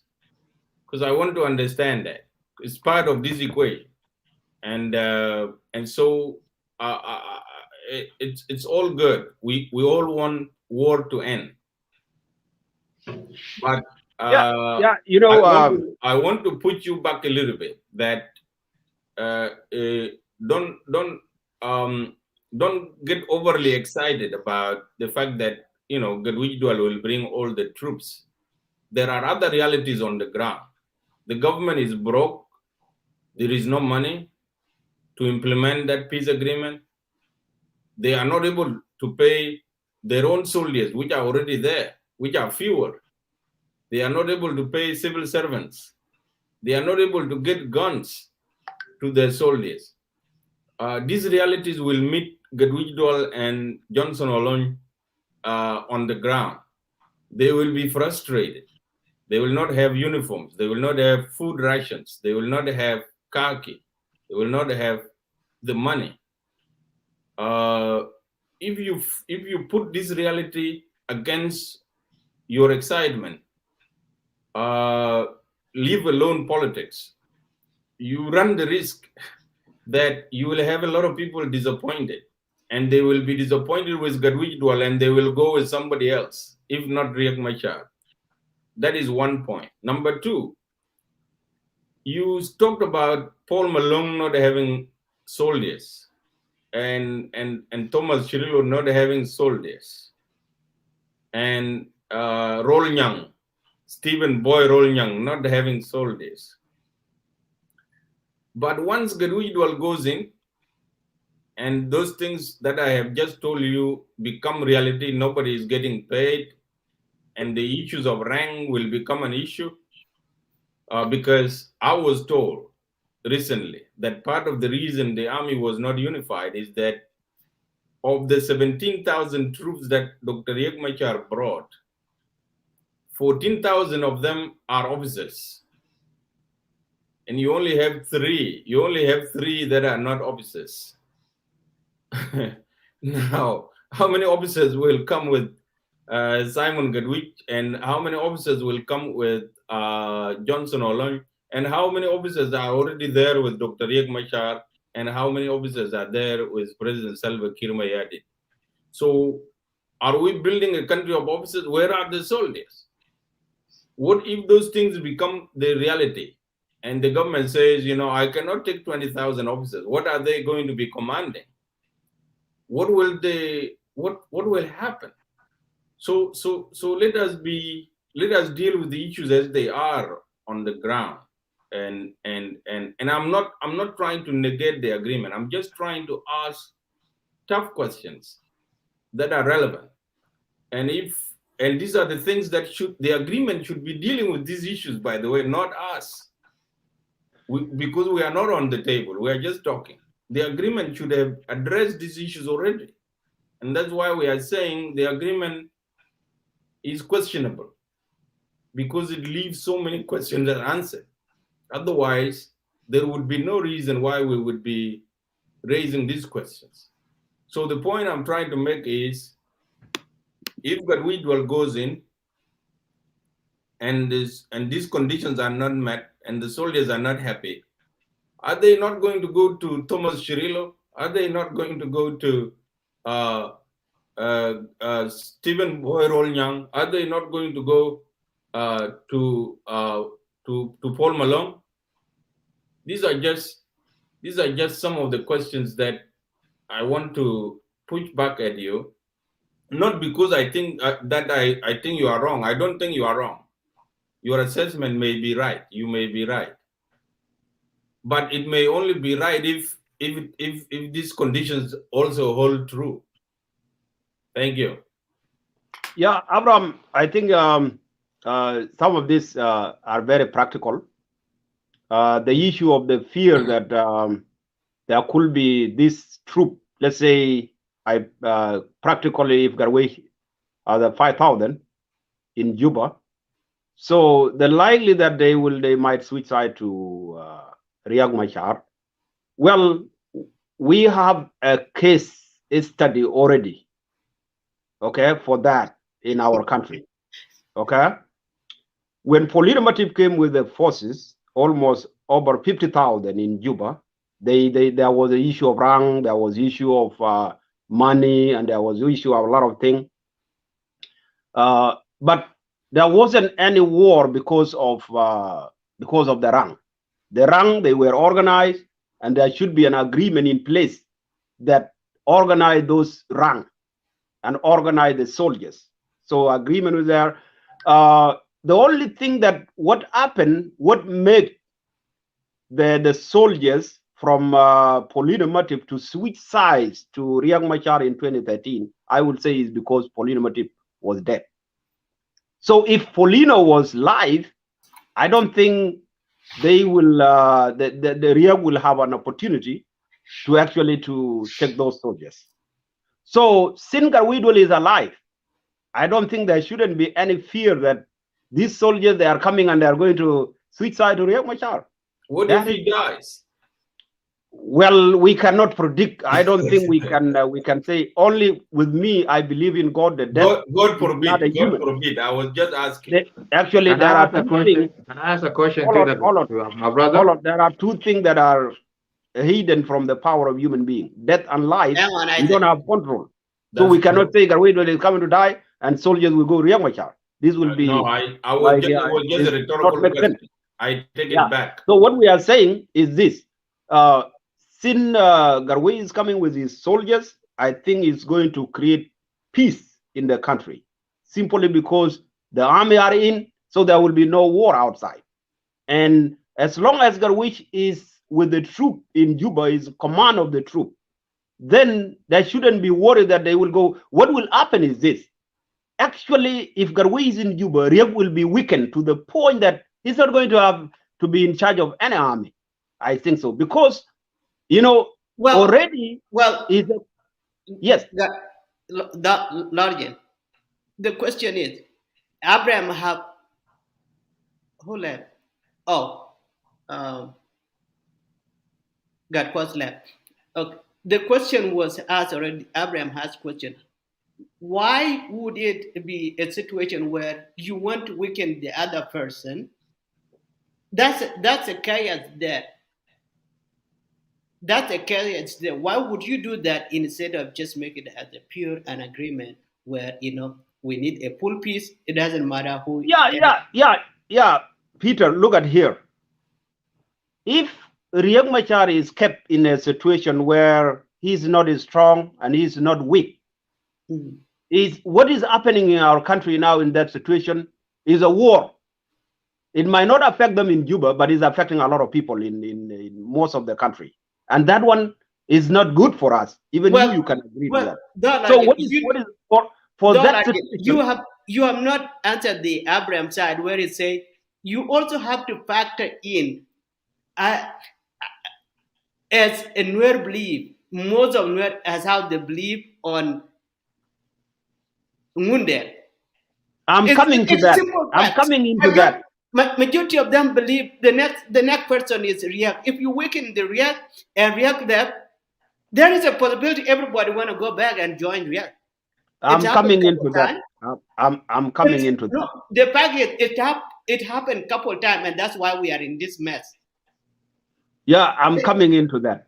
It is a fact that cannot be denied. Yeah, we don't deny it, but I will say first of all, let's try to be practical, okay? Because if we just believe things that don't have a proof in our history, then we will be wrong.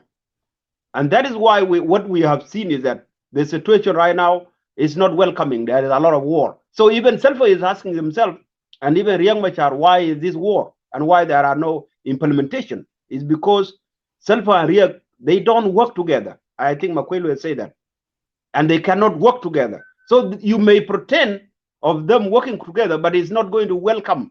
So what is happening is here is that these general, if there is an agreement that they are coming to work with Sulfur, then therefore what it will going to create is going to come with a lot of different things, new things.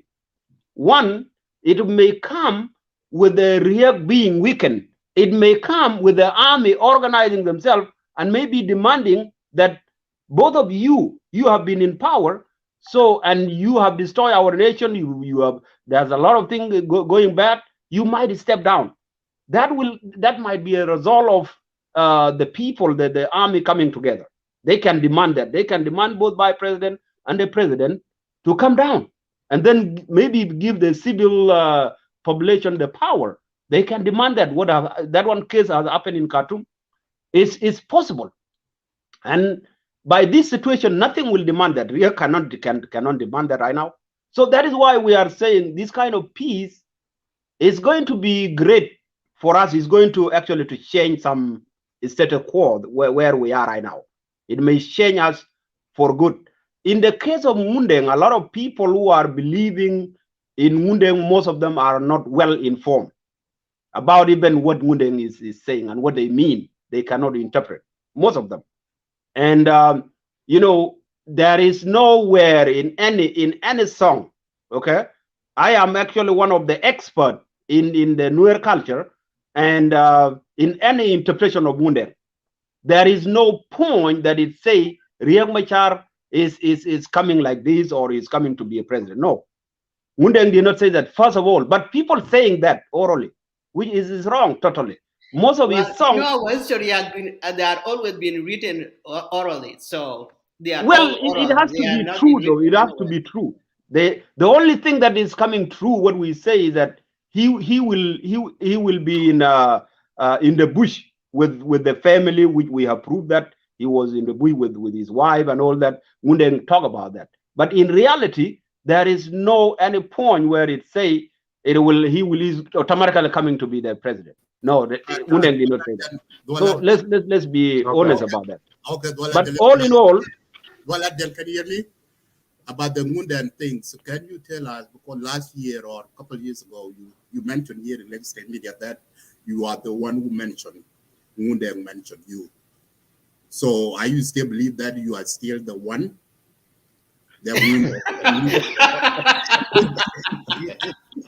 But if you are spoiling our party, man. No, that's real. I just follow up with it. No, yeah, you know. Yeah, well, you know, first of all, you know, it's not good for someone to talk for himself.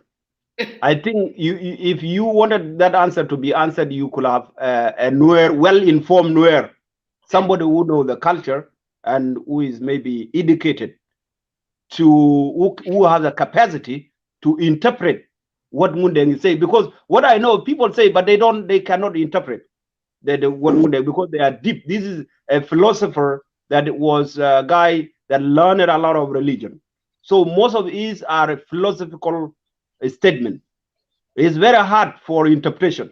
So what I will ask you is, maybe you go and ask anywhere about what Mundeng talk about me. Well, yes, he talk about me. Even in the song, nobody denied that. I cannot even myself deny that. And I was not born by that time, you see.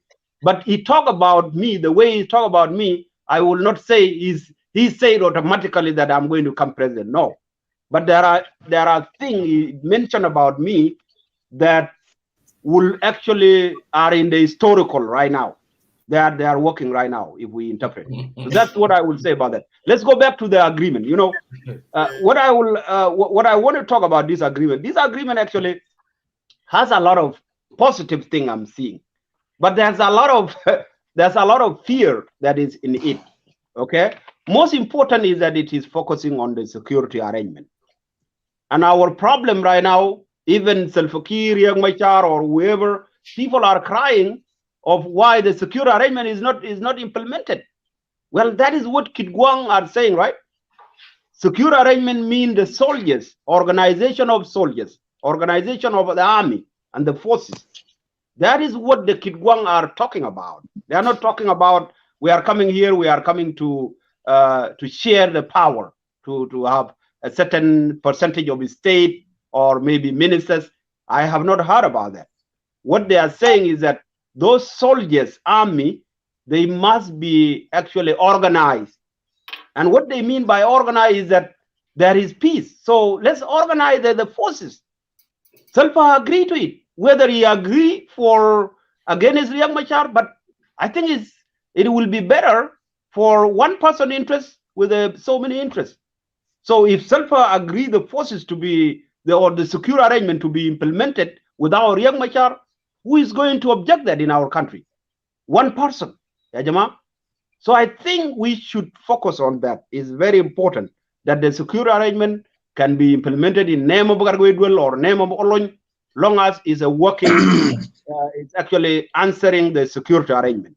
That is what we want in our country. When those security forces are organized, then there will be positive things that are coming in our country. So security will be there for anybody, not Riek Machar alone or not whoever become a vice president or minister. Because the security, those children or those soldiers, they are a family of anybody. So they will protect everybody, okay, rather than a politician. And that is what the meaning of security. So I think they are pursuing the good call here, okay. There will be consequences. Those consequences, they're not going to affect a lot of people. They might affect the politician. Maybe somebody got to Juba because he won a position, that person is going to be affected. But is it going to destroy the country? No. But if we don't have security, the country will be destroyed. Country will break down. So that is why I focus that this security, this peace agreement between army is actually perfect than the agreement of power sharing. And that is what the difference is. What we should advocate right now is that we should urge all those forces not to include the power sharing, because power sharing is what actually destroy our country. Because the moment they mention the power sharing, then it will start even from themselves. They will fight themselves.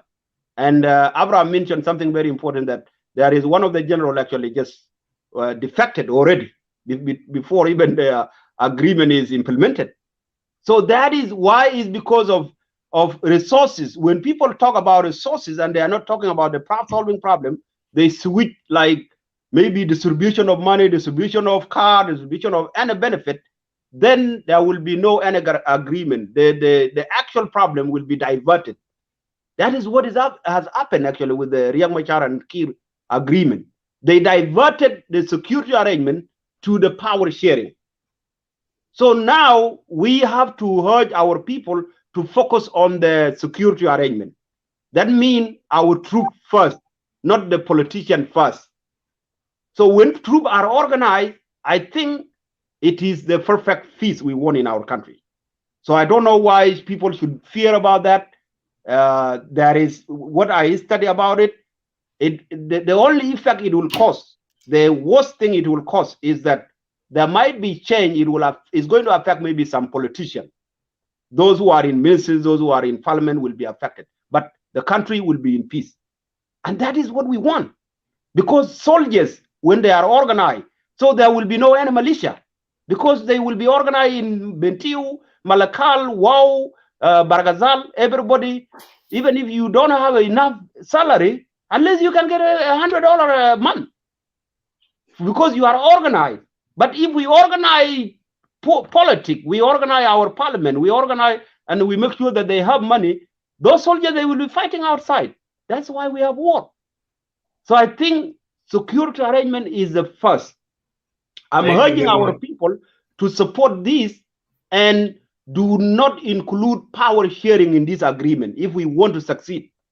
Let it be basically the people are trying to call me.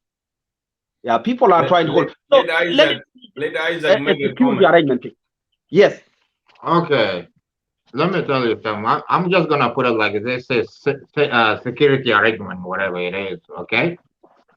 Your government right now, the government that you sign with to have security arrangement, okay, they're not even paying the armed forces in the country. Okay. What do you think that you coming from outside, they will pay you? Well, they don't even have finance. What do you think they will help you with? Well, it's the reason we don't have finance is because there is a huge government in place, 5 by president, a lot of parliament. So a lot of money right now is going to politicians. So if the army is organized, those money, there will be no all those government positions. So there will be money created for the army. Okay, that's your opinion. Okay, I'm okay with it. Okay, but honestly, okay, there is no money. First of all, when you need forces to be trained, the trainer by itself, to bring a trainer, you have to pay the trainer. You cannot go bring more refugees in the government. You want to have to pay them too. You see what I mean? So you're not giving me Isaac, look here, Isaac. You know, let me just finish this one. Let me just finish this one. Other country in Africa. Let me finish this one. Okay. 1 second though. You're not gonna give me security. Well, you cannot even pay for my security to put gas to get what is my problem at. How are you gonna do that? Yeah. Come on, man. Okay, you know, Isaac. Hang on 1 second. You have most of your reply are ending up to be repeating. I'm gonna let you hang on for a second. I want to hear from a new person that haven't spoke before. Mabir, or what is, if you have comments, I will let you after Mabir for a second. Go ahead, Maurice. Thank you so much, Peter Kenge and my colleague in the studio. I greet all of you, and I'm grateful that I joined you tonight in this discussion. Yeah, in fact, I would like to comment on the typologies of the agreements that were signed between the SPLM-IG and the SPLM IO Kit-Gwang faction in Khartoum. When I look into the typologies of this agreement, it has both positive and negative impact to the implementation of the revitalized peace agreement.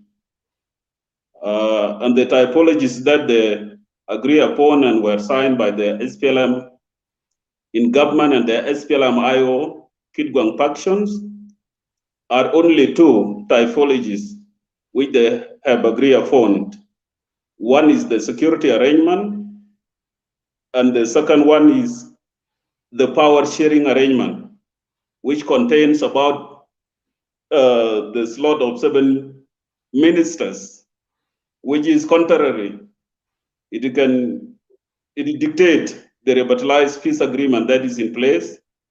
And my takes about that, the agreement signed in Khartoum between the SPLM IO Kit-Gwang and the SPLM IG is actually misplaced, according to my own analysis and observation. Because the SPLM in government and Kit-Gwang faction did not fight. I wish the government in Juba could have mediated this peace between the SPLM IO in Juba and SPLM IO Kit-Gwang, because they are the one party which is split into two groups and they fought each other. Now, my observation is that this agreement signed in Khartoum recently violate the revitalized peace agreement implementation, and it underpins a lot of challenges.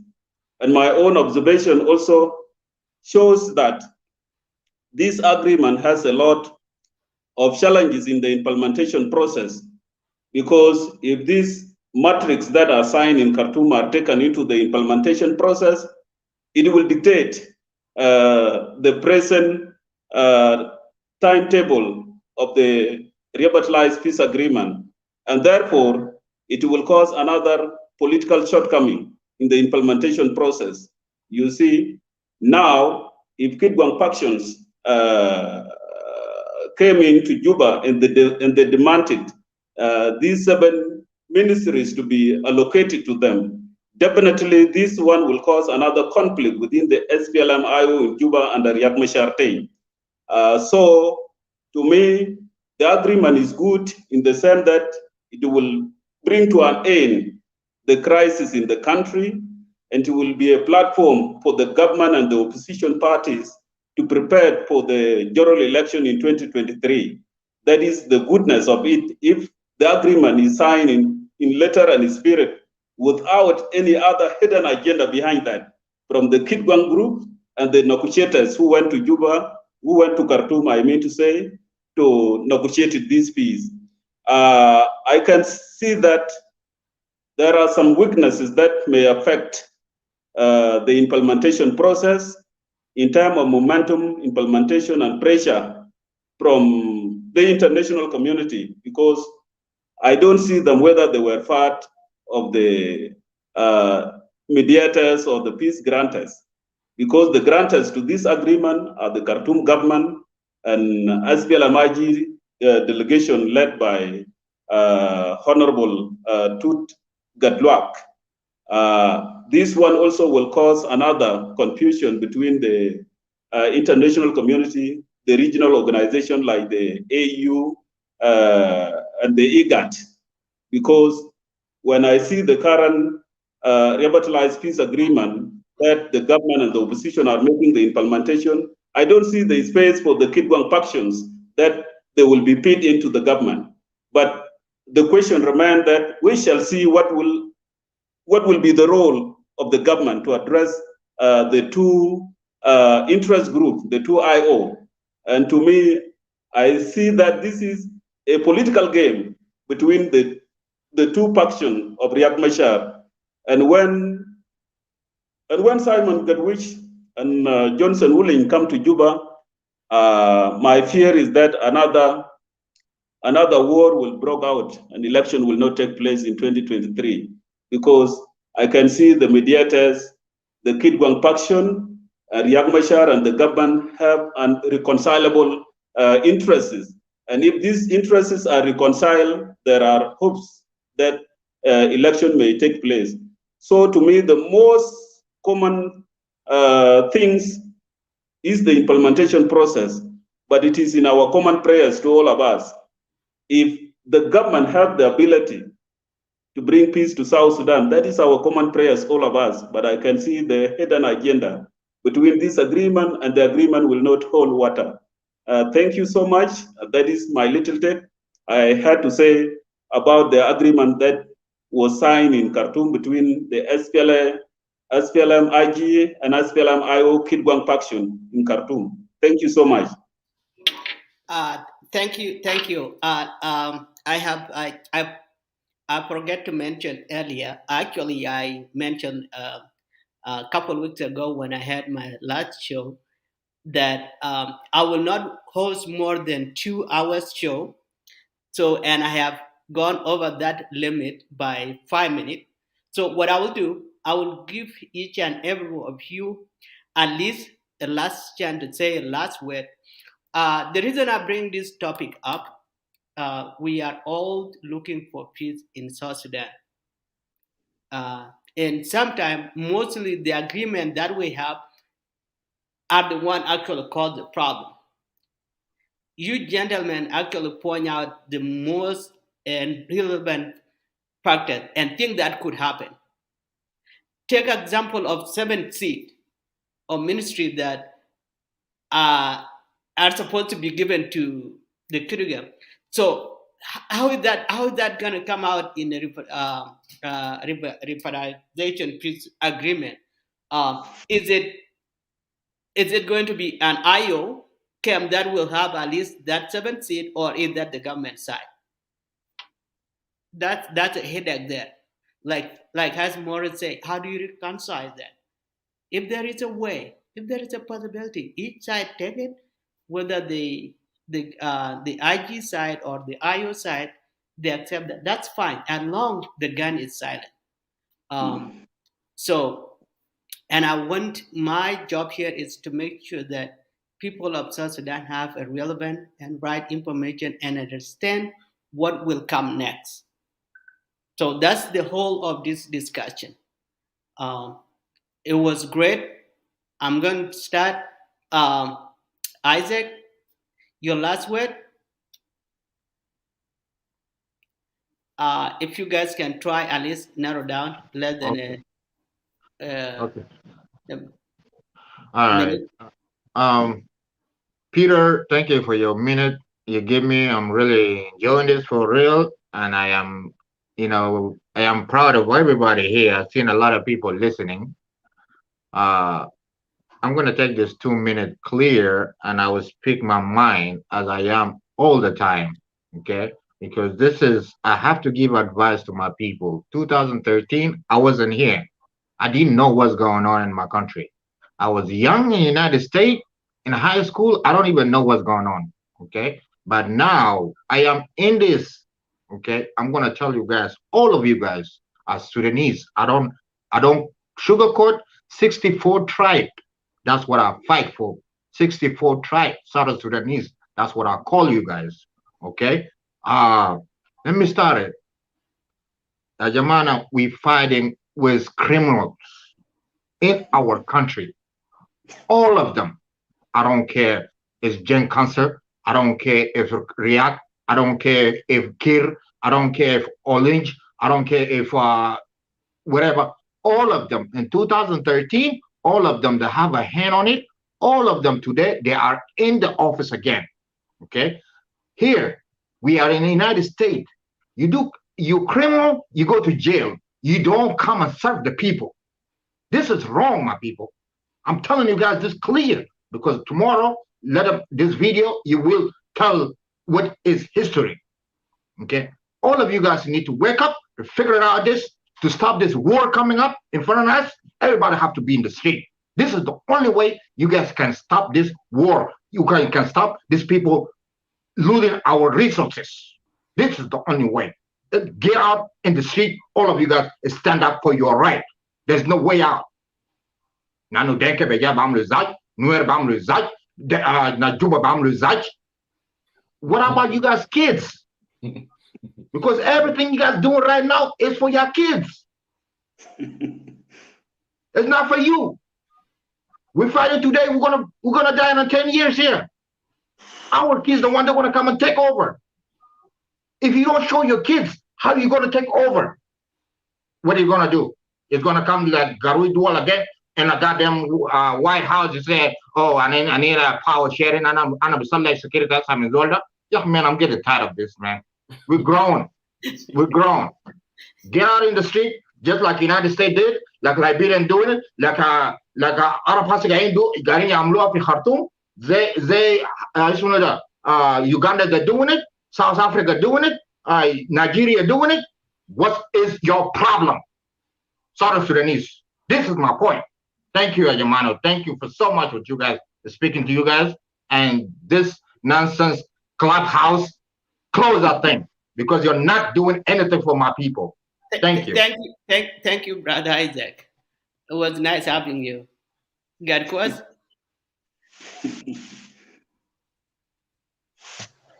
Okay, thanks so much. I was going to say many things, but because that's the last, maybe just 1 minute there to say thanks to you for this show. The main point is that we need peace in South Sudan. And I remember once there was a time also I was in the show, that was last year, I think it was October, or if I'm not mistaken. So we're also talking the issue of peace. And one of my words I used last year is that if we need peace in South Sudan, no one will come from outside to bring peace in South Sudan except you and I to bring peace in South Sudan. So how can we bring peace to our people? Is to come like the way we are sharing together, is to also tell our brothers and sisters back wherever they are that we are still one South Sudanese, we are brothers and sisters. That was my phrase I used last time, and the same thing that I can use, that We need peace in South Sudan, but we are the one to bring that peace. And one of my last conclusion is that this agreement which is going on, believe me, I'm not a prophet, neither son of the prophet. I'm telling you, there is some confusion will come in the future. If it's not in maybe next year or whatever, but some confusion somewhere. If you realize very well, because the peace we're talking about is the one of 2018 agreement. That peace of 2018 where they divided and they make power sharing and everything is the one that we are continuing, even to the issue of that we will make the security arrangement. Now, if something intervened, get me well, if something intervened, it will make a confusion to all the program which was been there, starting from EGAT, from wherever. So my prayer is that I hope that this intervention will not bring us to war again, but this intervention rather it will also contribute to peace and love of our country. I tell you, even myself, I'm surprised. I'm not in the country right now, of course, but seeing my view from outside, there's a lot of confusion. Only that I will, I can say that I will pray. My prayer is that we will have peace in South Sudan. At least we could have peace in South Sudan for the next few years to come.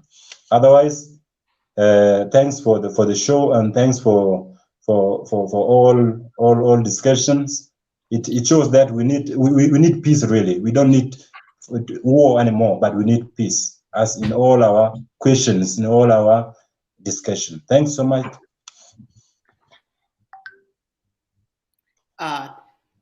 Thank you, Gadkwas. Morris? Yeah, thank you, brother. Good person. Thank you, Abraham Aulich, for joining you this evening.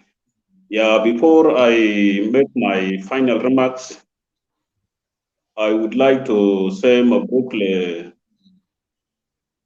the government delegation and Kit-Gwang, SPLM IO factions, if the agreement that they have signed in capital Khartoum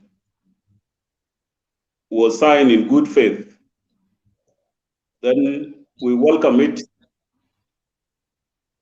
in good faith also as the people of South Sudan, because we are tired of war. And if the government is able to bring about a lasting peace and security in our country, then we can appreciate it, all of us.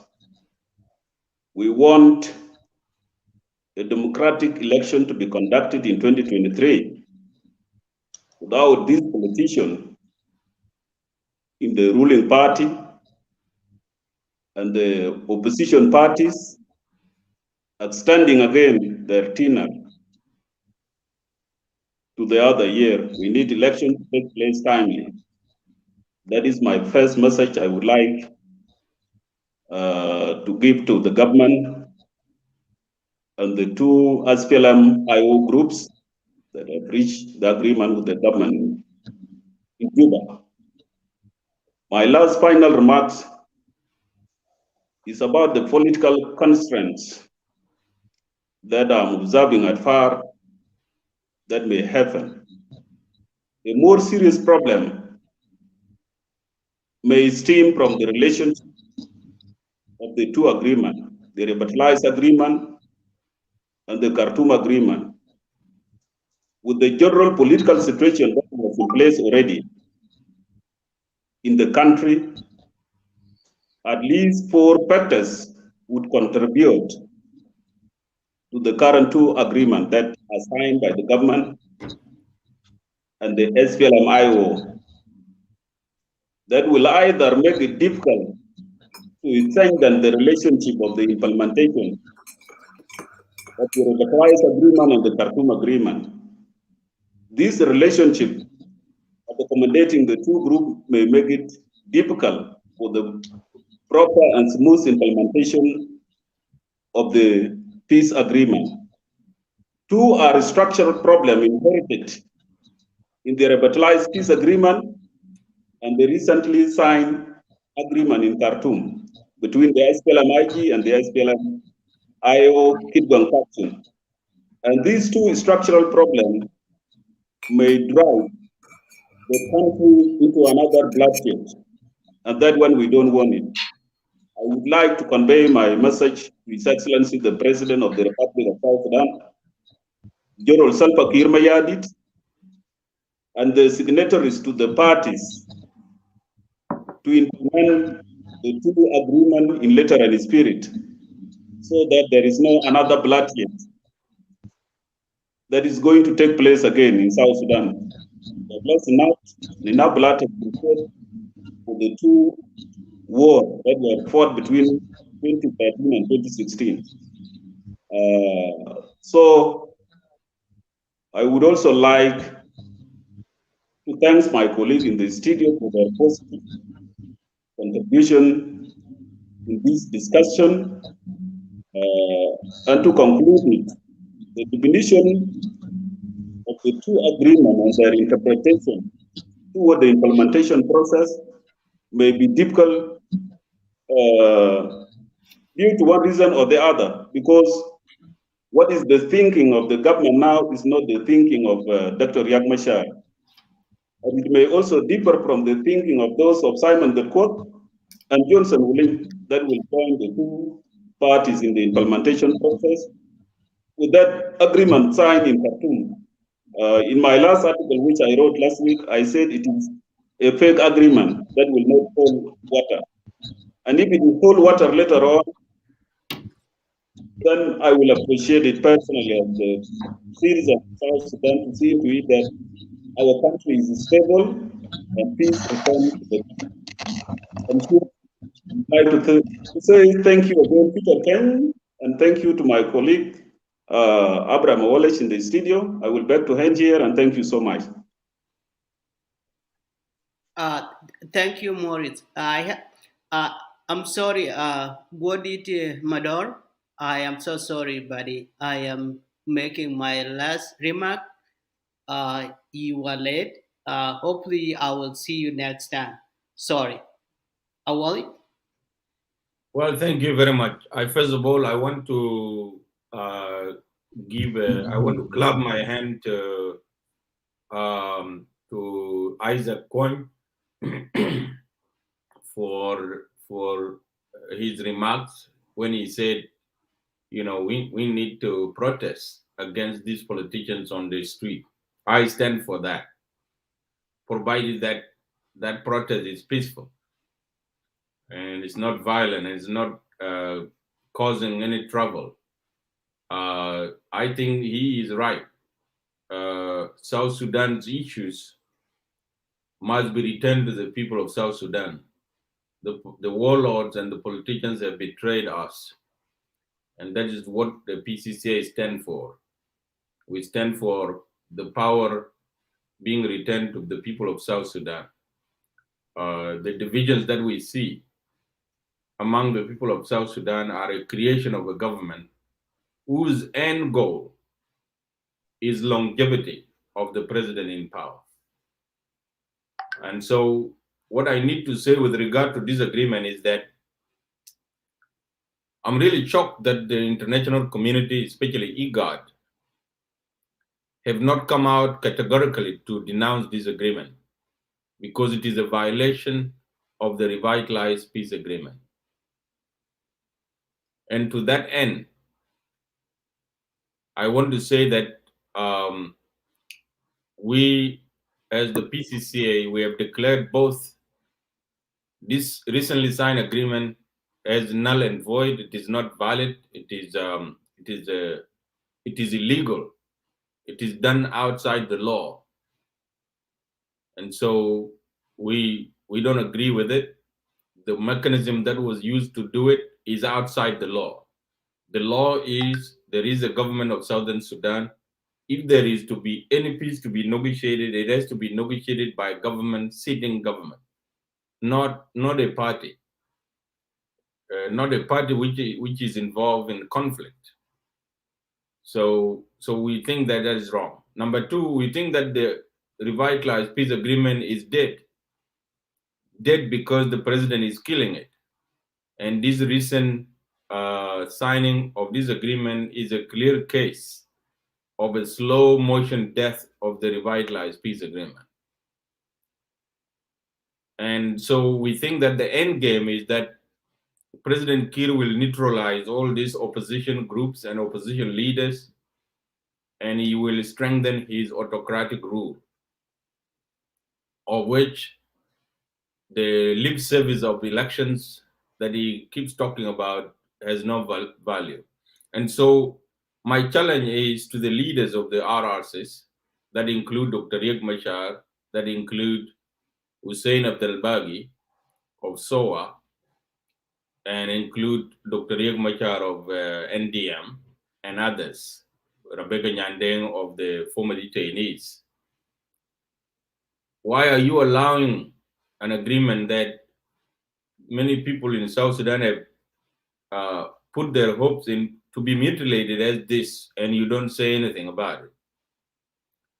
Why are you so comfortable in your seats when the very agreement which brought you to those seats is dying slowly? So if you are afraid to talk and to speak for the people of South Sudan, then allow the people of South Sudan to speak for themselves without intimidation. And so that is what we stand for as the People's Coalition for Civil Action. We think that all of these activities have proven that we have no government that cares about the people of South Sudan. We have government that cares about longevity of its leaders in power. And when they have power, it's power that doesn't deliver. The economy is in shambles. People are now suffering and starving in Juba, and let's say much more so in Capoeira. So if the government has money to implement this new agreement, let that money be given to the people of Capoeira first, people of Eastern Equatoria who are starving, so that they can at least have some food. Number two, if the government has money to initiate the construction of Kaya, Numili, Juba, Kaya, Yei, and Kajukaji and Juba Road, why don't you give that money to the civil servants? After all, people who are starving don't drive cars, so we are not going to need those roads for now unless our economy is working again.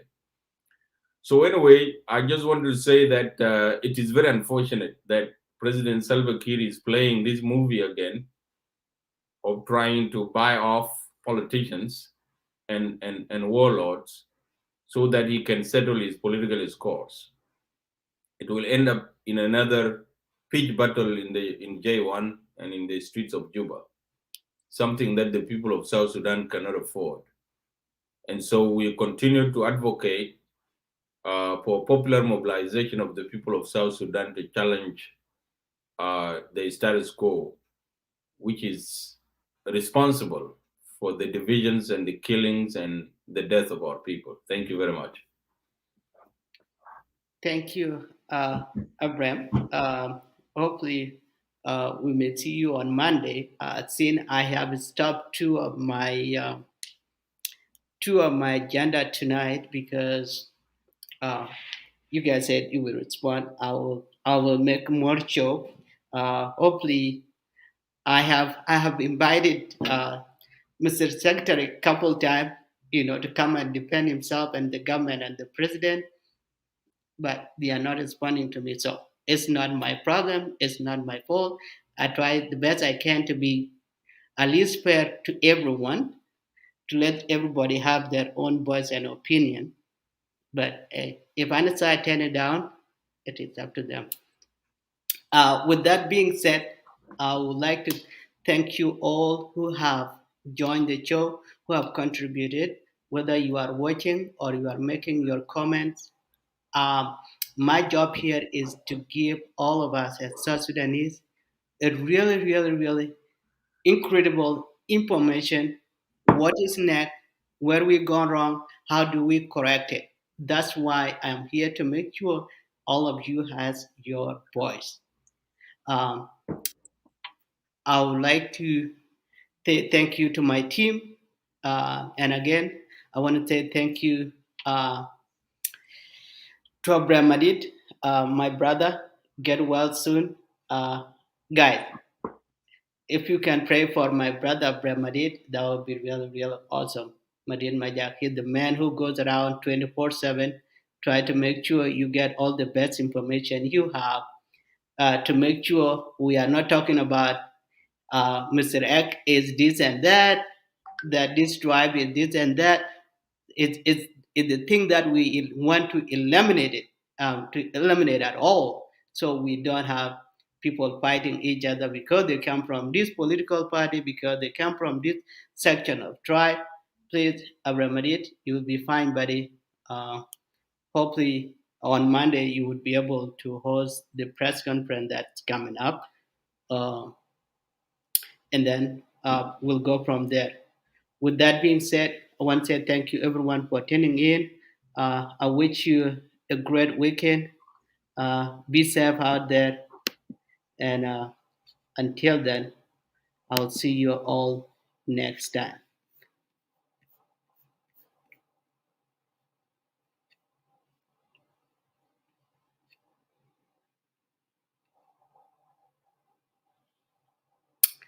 Good night, everyone. Have a safe weekend. It's your boy, young I give him that thing. Punch all like a stand and punch it America. Banyi doll, ban punch all like a stand and punch it America. Banyi doll, ban walk on your leg, kankaro watana watching. Oga level leg, gear pow, garay leg. Panda with ya, punch it America. Banyi doll, ban chingatongo pandon kujura by a check. Papu panda juru, what ya be.